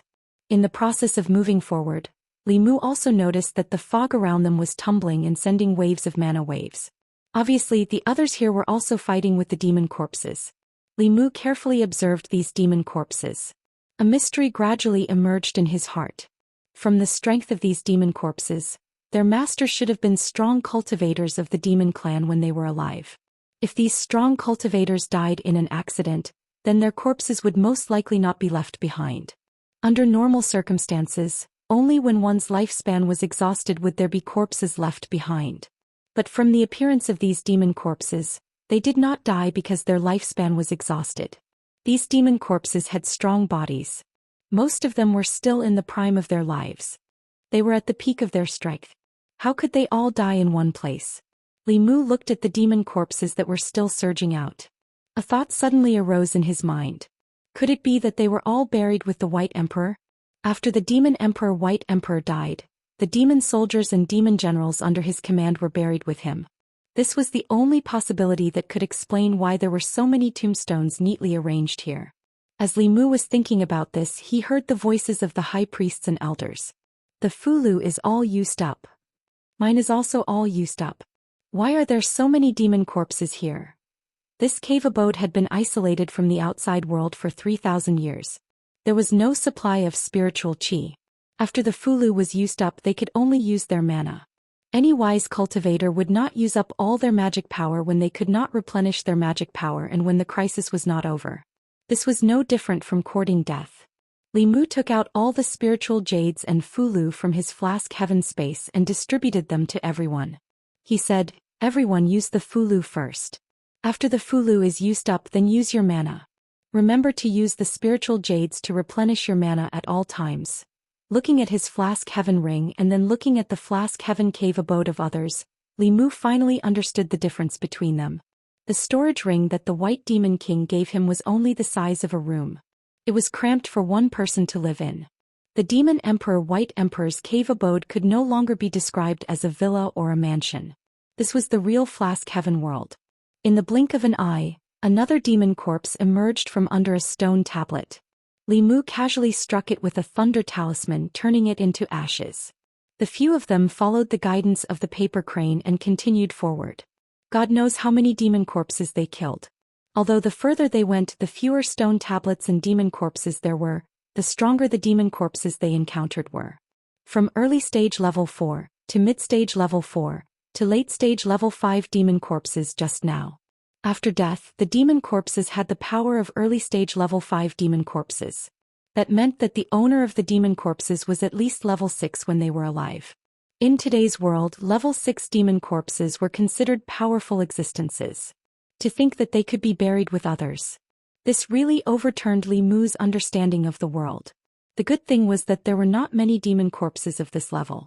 Furthermore, they did not have spiritual intelligence and were much weaker than cultivators of the same level. Even so, along the way the group had used up most of their Fulu and spiritual jades. Before entering the White Emperor's cave abode, no one would have thought that the first part of the journey would be so difficult. Only when there were no more stone tablets around them and no more demon corpses jumping out did the group realize that they had arrived at a vast square. What they were stepping on was no longer earth, but crystal clear spiritual jades. However, the spiritual jades laid on the ground did not have any spiritual qi. If the spiritual qi in the spiritual jades was absorbed by cultivators at an accelerated rate, the entire spiritual jade would turn into dust the moment the spiritual qi was exhausted.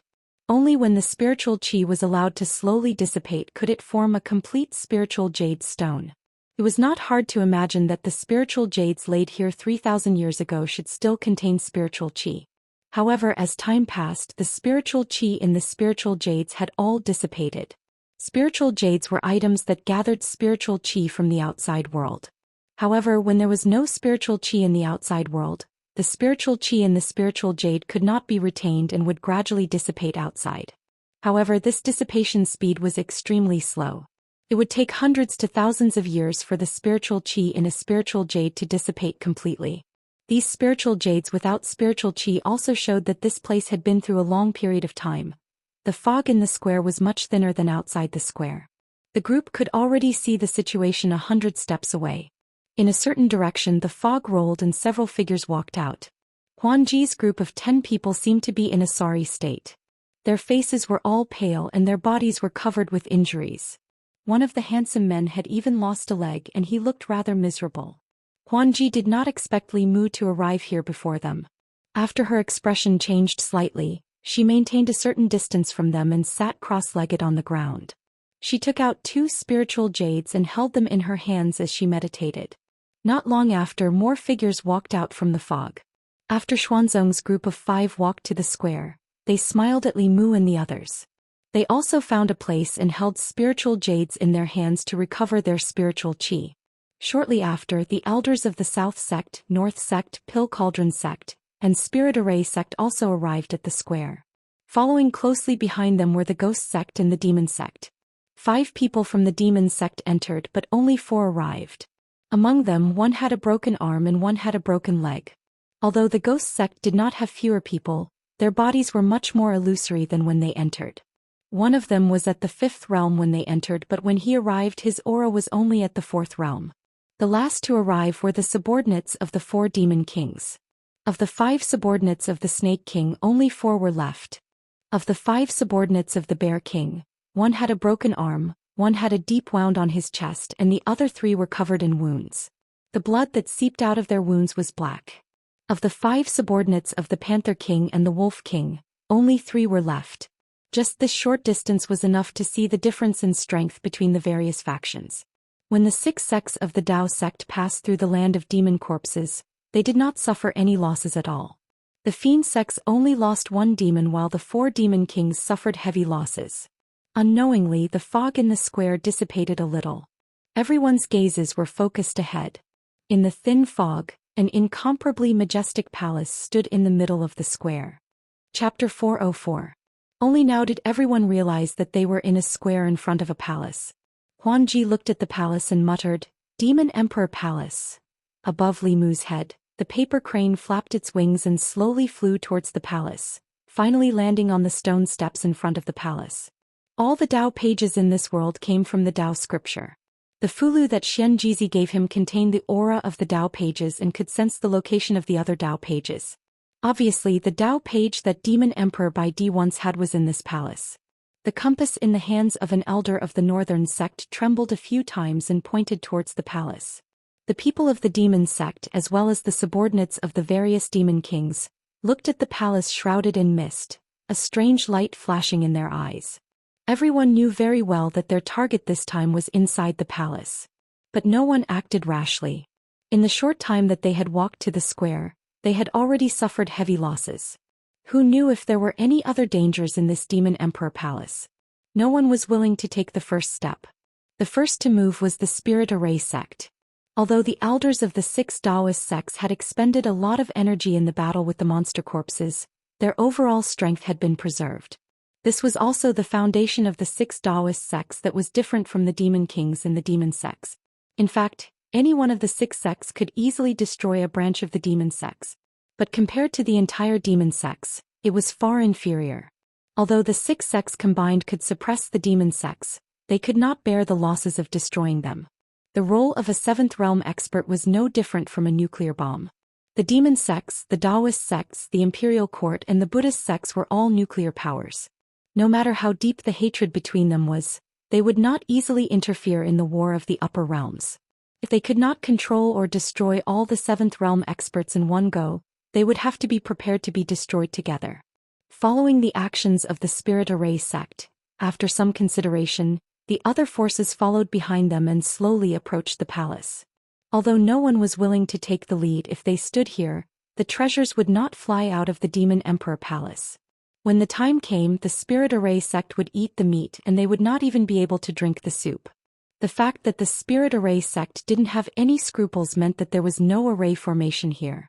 They didn't want to be trapped in an array formation after escaping from the monster corpse. Li Mu led the Imperial Court Guardians and Fulu school students, but they did not walk at the front. He felt that something was not quite right. Whether it was the mist in the Demon Emperor's cave abode, the neat rows of stone steels around the Demon Emperor's palace, or the unnatural deaths of the ancient demon clan experts under the stone steels, everything was strange. As the group approached the demonic Emperor Palace, the thin layer of fog in the plaza gradually did not affect their vision. The full view of the Demon Imperial Palace appeared before everyone's eyes. This was a magnificent palace. In terms of size, it couldn't compare to the Great Zhou Imperial Palace. But this palace alone was more luxurious than any other palace in the Imperial Palace. Outside the palace, there were several white jade pillars carved with many reliefs. The reliefs depicted scenes of hundreds of Fae worshipping the Fae Imperial Palace. 3,000 years ago, the demon emperor Baidi was a true demon sovereign. He had countless Fae soldiers under his command, and he had 10 great Fae kings, each of whom was a powerhouse in the upper realm. That was the time when the demon clan was the most powerful in the last 10,000 years. They were so powerful that even the human clan had to avoid them. In front of the demon emperor palace there was a huge statue. The statue was about 3 feet tall and it was a mighty middle-aged man. He stood in front of the demon emperor palace, overlooking the entire plaza. His body was full of an aura of disdain for the world. It was just a statue, but it made people want to submit to him from the bottom of their hearts. The elders of the 6 sects and the people of the demon path were better off. The subordinates of the 4 great Fae kings were all pale. They lowered their heads and a look of submission appeared on their faces. In front of the former demon emperor, they couldn't bring up any thoughts of resistance. Li Mu looked at the statue of the demon emperor and only sighed in his heart.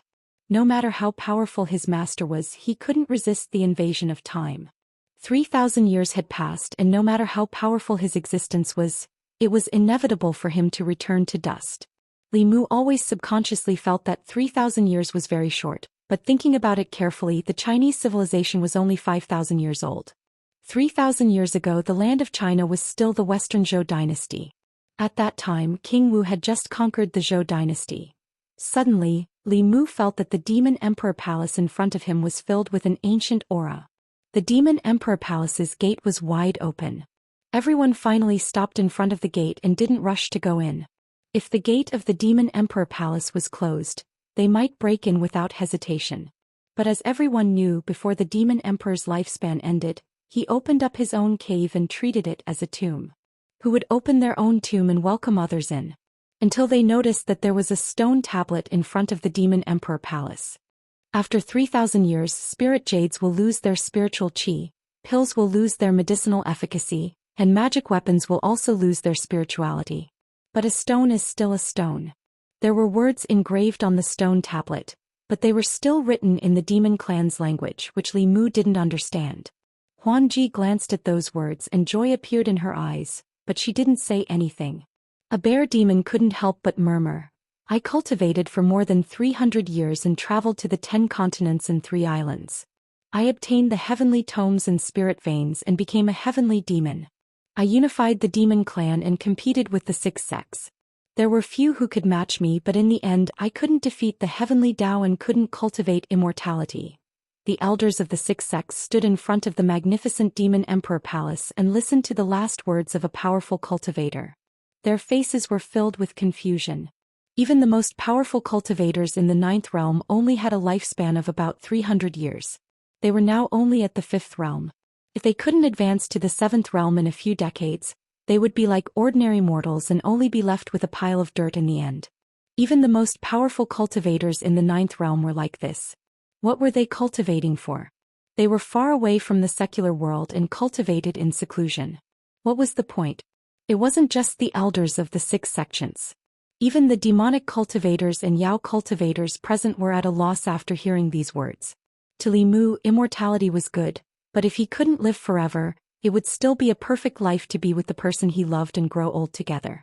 To an adult who couldn't cultivate, this was a realization that everyone had to have. Feeling the elders of the 6 sects suddenly become depressed, Li Mu said in a low voice, "Cultivate your Tao. Why do you care about others?" With the help of his dermic powers, this low voice directly exploded in everyone's ears. The elders of the 6 sects trembled and their eyes quickly became clear. After regaining their senses, they felt a lingering fear in their hearts. Just now, they were almost confused by the White Emperor's lamentation before his death. The most difficult part of cultivation was the cultivation of the heart. Once their Tao heart was lost, it was easy for the inner demon to take advantage of it. At that time, stagnation or regression of cultivation would be the least of it. Once controlled by the inner demon, it was very likely that they would lose their minds and become the inner demon's puppet. At that time, Their only outcome would be to be dealt with by their peers to prevent them from bringing disaster to the world. Including the disciples of the Fulu school, the elders of the six sects bowed to him and said gratefully, "Thank you, martial uncle." If it was before they were still dissatisfied with this young martial uncle of the Fulu school, then the loud shout just now made them completely treat this young martial uncle as a senior of the sect. When they encountered problems in cultivation, he pointed out the direction for them. This was something that a senior of the sect would do.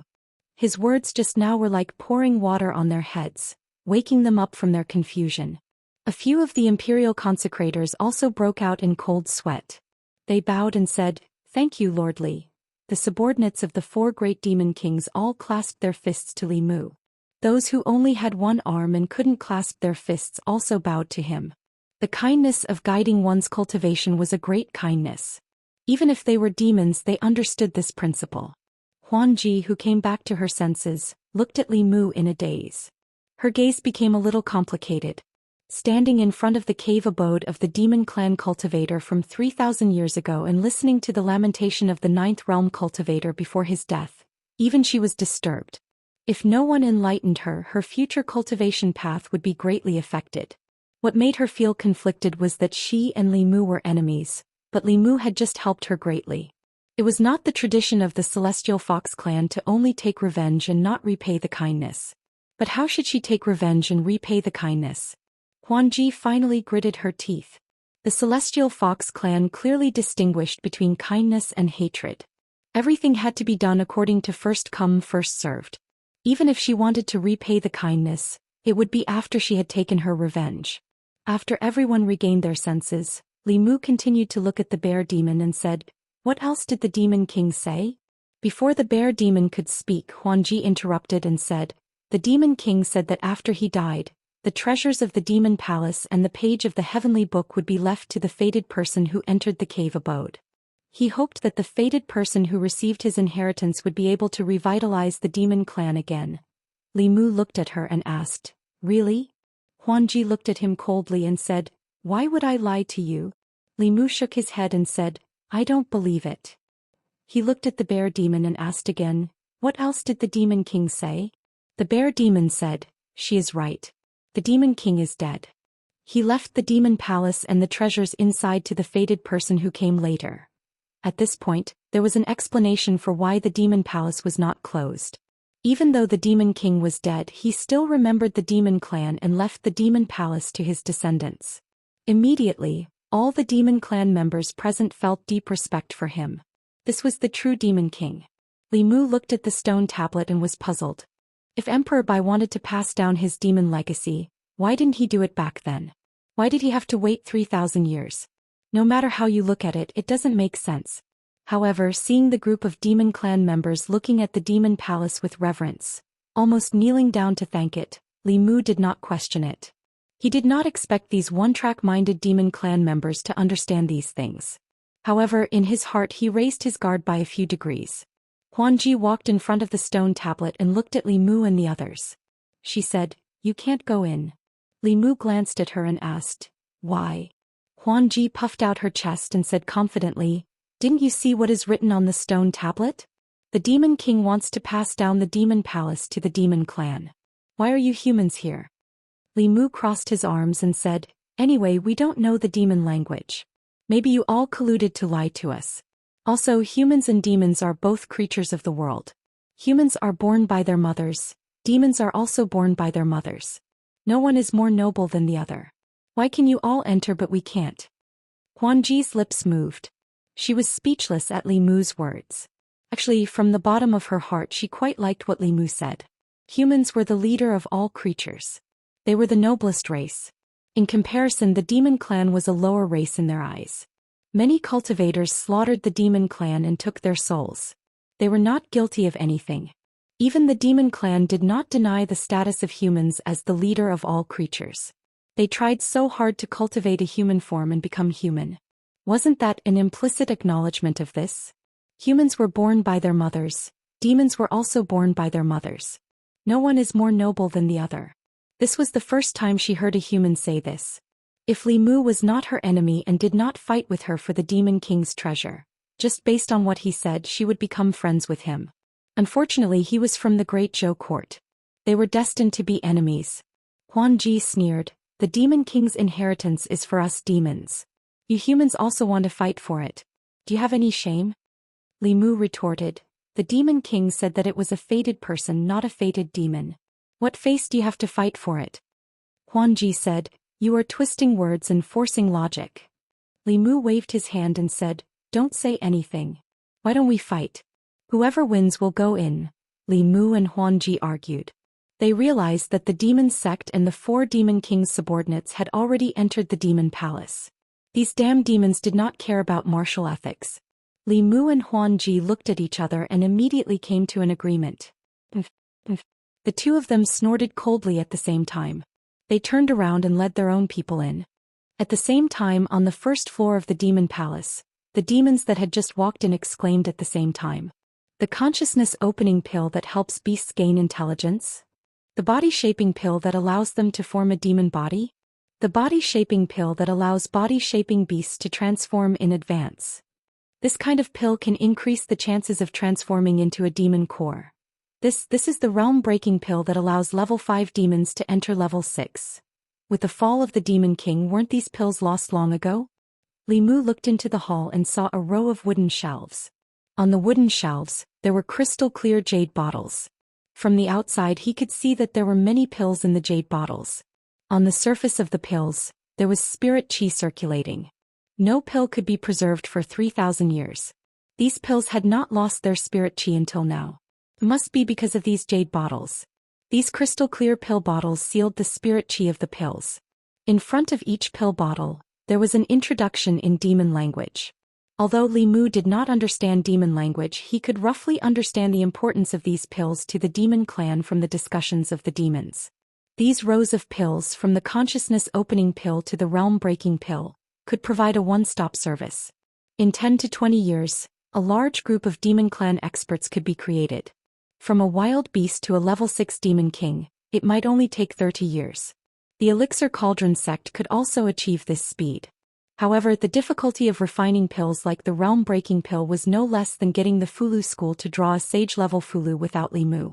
Even so, to be able to create a level 5 demon clan expert in 20 years was already very fast. It was no wonder that the demon clan was so powerful when Emperor Bai was the demon king, but then gradually declined. At the very least, he did not pass down this set of refining pills for the demon clan. Other than the elders of the Elixir Cauldron sect who looked at these pills with interest, the rest of the people did not pay much attention to them after a glance. No matter how strong these pills were, they were for the demon clan. There were still differences between the bodies of humans and the demon clan. Pills that were highly nutritious for the demon clan might be fatal for humans. However, to the demons present, these pills were fatally tempting. The demons present were all level 5 demons. A few of them were even at the peak of level 5. As long as they could obtain that realm-breaking pill, they would have a high chance of reaching level 6 and becoming a demon king. Which demon could resist such temptation? Unfortunately, there was only one realm-breaking pill, but there were 20 demon clan experts present. A wolf demon was the fastest. It stretched out its claws and went straight for the realm-breaking pill bottle. A few rays of cold light flashed in the air. Another tiger claw appeared. Its target was not the realm-breaking pill but the wolf demon's back. The wolf demon was caught off guard. Its back was hit by the claw and its skin immediately split open. Blood spurted out and the wound was so deep that its bones could be seen. It let out a howl and glared at a tiger demon from the demon sect. That tiger demon greedily licked the blood on its claw and grinned. "You didn't even ask us. Isn't that too much?" The injured wolf demon stood with its 2 companions. 3 figures also stood out from behind the tiger demon. After passing through the land of demon corpses, the wolf demon had lost 2 while the demon sect had lost 1. They did not have the upper hand against the demon sect. At the same time, the snake demon clan, leopard demon clan, and bear demon clan were also eyeing covetously from the side. The realm-breaking pill was fatally tempting to all the demons here. The tiger demon scanned the demons and said coldly, "Whoever dares to touch this pill will be going against the demon sect and the demon sect." He used the demon sect to suppress the demons and strode toward the wooden shelf where the realm-breaking pill was placed. However, when he reached out with his tiger claw, a whip wrapped around his wrist. A snake demon held a long whip and pulled the tiger demon's arm. It said coldly, "The demon country is not the territory of the demon sect. If you want this pill, why don't you show some real skills?" After saying that, he looked at the 5 bear demons and said, "Black Blind, let's get this pill together. After we get out, no matter who gets this pill in the end, we have to compensate the other party. What do you think?" The 5 bear demons did not say anything. They stood together with the 4 snake demons and formed a temporary alliance. Seeing this, the wolf demon and the leopard demon, who were left with only 3 demons, also stood side by side. At a certain moment, someone made the first move. The demon sect, the leopard-wolf alliance and the snake-bear alliance were fighting over a realm-breaking pill. These demons used their sharp claws and teeth the best. The snake demon clan mainly used demon arts and poison attacks, causing the entire first floor of the hall to be filled with a foul atmosphere. Li Mu and the rest were not interested in the demon clan's pills on the first floor. They flew up to the second floor. On the second floor of the demon palace, there were many treasures. They were all sealed in special jade boxes and their spirituality was not reduced. In addition, at the center of the second floor, there was a small jade bottle. There was nothing in the jade bottle, as if there was nothing inside. However, no matter if it was Huanji or the elders of the 6 sects, they all rushed towards the jade bottle as soon as they stepped into the second floor. Feeling the buzzing sound in his ears, Li Mu raised his head and said calmly, "I want this bottle. Who agrees and who disagrees?" After he said that, the elders of the 6 sects paused and slowly retreated. Huanji's hand was already stretched out. When she heard Li Mu's words, she turned around and looked at him. She stomped her feet and retracted her hand. She gritted her teeth and said, "Now I don't owe you anything." Li Mu knew that he had saved Huanji once outside the demon palace. From her words and actions, Huanji was most likely from the Heavenly Fox clan. Therefore she had to repay him for waking her up outside the hall. However, she wanted to use this jade bottle to exchange for her thoughts. Li Mu would not let her have her way. This was originally his. She did not need to give it to him. Li Mu looked at her and said, "You can object." Anger appeared in Huanji's eyes. She grabbed the jade bottle. Li Mu crossed his arms and said to the elders of the 6 sects and the consecrators, "Snatch it." Chapter 405. Huanji held the jade bottle in her hand. 9 people from the Charm sect and the Mirage sect guarded her. On Li Mu's side, 4 imperial consecrators and 5 Fulu school disciples had already surrounded the 2 sides. After the 5 sect elders looked at each other, they quickly made a decision and looked at Huanji. Huanji's side felt the pressure increase. Including Huanji herself, they only had 10 people here. On the other side, there were 35 people, including the consecrators from the Great Zhou. The difference in strength between the 2 sides was too great. They couldn't even fight. Li Mu looked at Huanji and comforted her. "Look, we have more people than you. If we really fight, some of you will die. At that time, you won't be able to keep the item in your hand. Why don't you give it to me now? We won't have to fight. Wouldn't you be wasting your lives?" The 9 people from the Charm sect and the Mirage sect hesitated. Although Li Mu's words were shameless, they were the truth. If they gave it to him, the jade bottle would fall into his hands. If they didn't give it to him after these people killed them, the jade bottle would still fall into his hands. Since the outcome was already decided, why not just give it to him? Huanji's face darkened. She threw the jade bottle to Li Mu and gritted her teeth. She said hatefully, "You're not human." Li Mu kept the jade bottle and looked at her. He shook his head and said, "Between the 2 of us, I don't know who's not human. Don't you know?" Huanji was furious. She didn't want to talk to Li Mu. She gritted her teeth and said, "Call those brainless people up." The 2 went down the first level. Soon, the Demon Sect and Demon King's subordinates flew up. When they saw the Realm Breaker pill, they were like cats that smelled blood. They forgot their real purpose in entering the Demon Emperor's cave. That one page of the Heavenly Book was much more important than the Realm Breaker pill. At this moment, they were in a worse state than when they were attacked by the demon corpse. One of the 3 demon wolves had lost its body. Only its demon soul was left. One of the 3 demon leopards had lost its body. Unlike humans who cultivated their primordial spirit, demon strength would be greatly reduced if they lost their physical bodies. They were basically crippled. Of the 4 snake demons, 2 of them were beaten back to their original forms. Their tails couldn't transform into legs. Of the 5 bear demons, 2 of them could only exist as giant bears. As for the 4 demons of the demon sect, one of them had turned into a white tiger. The other 3 were covered in wounds and their auras were weak. All the demons told themselves in their hearts that the heavenly tomes were more important than the realm breaker pill. When they looked around and saw the Dharma treasures on the 2nd level of the demon imperial palace, their eyes lit up and they were eager to try. Li Mu shook his head. No wonder the monster sect was the one that was looked down upon the most amongst the 10 demonic path sections. After all, they weren't humans. Sometimes when they did things they had to rely on their beastly instincts. If he interacted more with humans, this situation might change. If he stayed in the demon kingdom and lived with the thoughts of beasts and demons, compared to a cunning fox like Phantom Princess, he was indeed lacking in wisdom. Phantom Princess looked at the green eyes of the demons with a helpless expression. She then said, "Stop looking, let's go to the 3rd level." If not for Li Mu and the 6 sects of Taoism, it would be easy to obtain the treasures from these demons. Now she had to borrow their strength to fight against Li Mu and the 6 sects of Taoism. Her words awakened the demons in their dreams. All the demons were awakened by Phantom Princess and followed her to the 3rd level of the Demon Imperial Palace. The 3rd level was the top level of the Demon Imperial Palace. This should be the place that Fu Lu was referring to. Different from the first 2 levels, the 3rd level of the Demon Imperial Palace only had a platform made of white jade. The jade platform was half the height of a person. A page that Li Mu was familiar with floated on top of the jade platform. The moment they saw the page, many of them revealed a look of desire. However, none of them made a move. Everyone's goal was this page of the heavenly tomes. The first to make a move would definitely become the target of everyone. Therefore, the moment they saw the treasure, everyone quietened down. After a short moment of silence, Phantom Princess suddenly looked at the demons and said, "Everyone, this is the Demon Emperor's cave residence. This heavenly tomes are also the heavenly tomes of the demons. We cannot let it fall into the hands of humans. After we obtain this page of the heavenly tomes, we can comprehend it together." After Phantom Princess finished speaking, the demons fell into deep thought. With the 6 sects of Taoism around, it was impossible for them to obtain the heavenly tomes. If the demon sect obtained it, they might have a chance to comprehend it. If it fell into the hands of humans, they would lose this page of the heavenly tomes forever.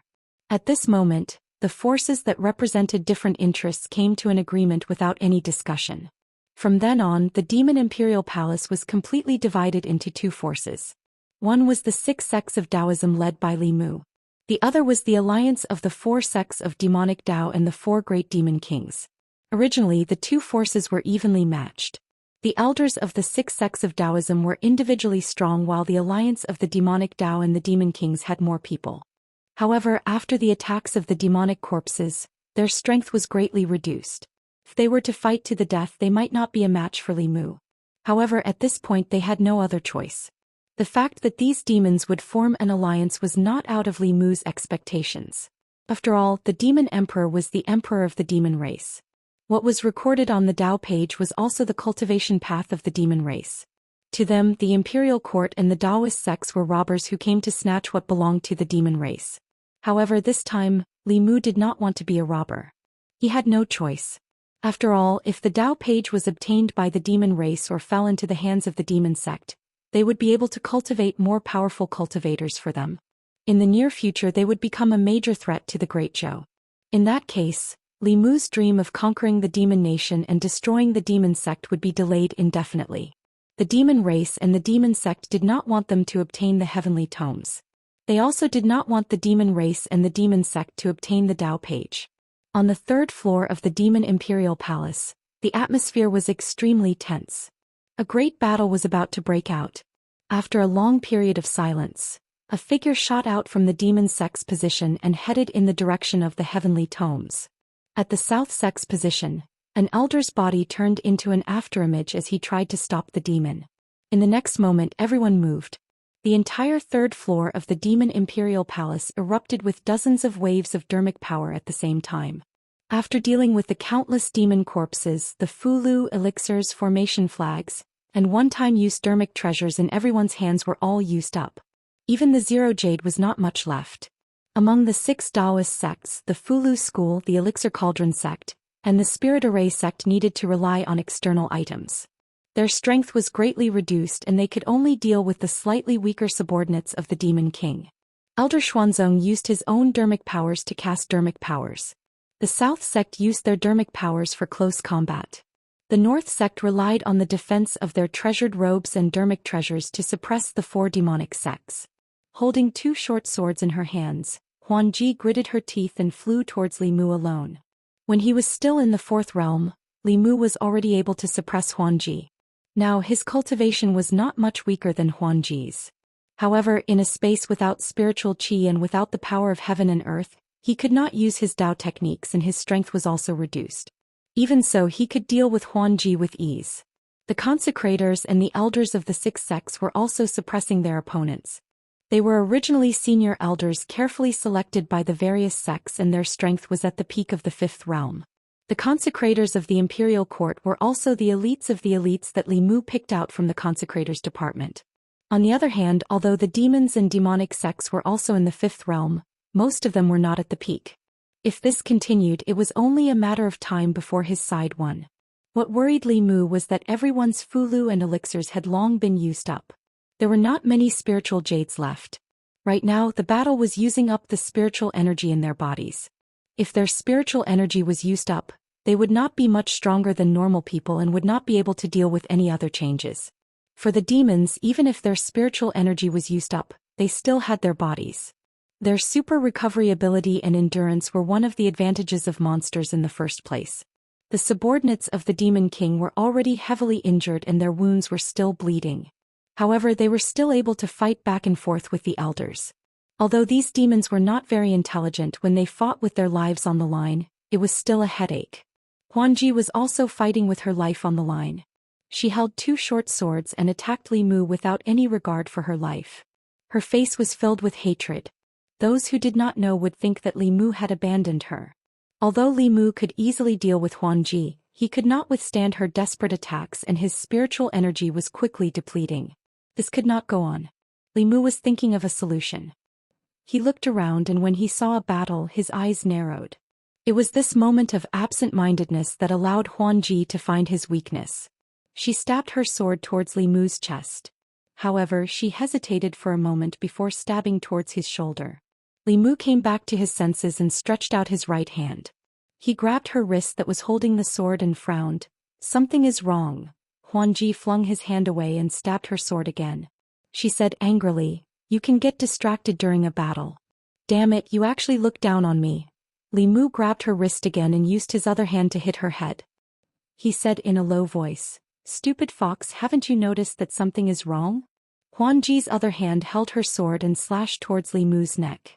She was extremely angry. "You dare to call me a stupid fox, I will kill you." Li Mu grabbed her other wrist and said in a low voice, "Look." Huanji's face was filled with anger. She struggled a few times and inadvertently looked into Li Mu's eyes. She saw the seriousness in his eyes and was shocked.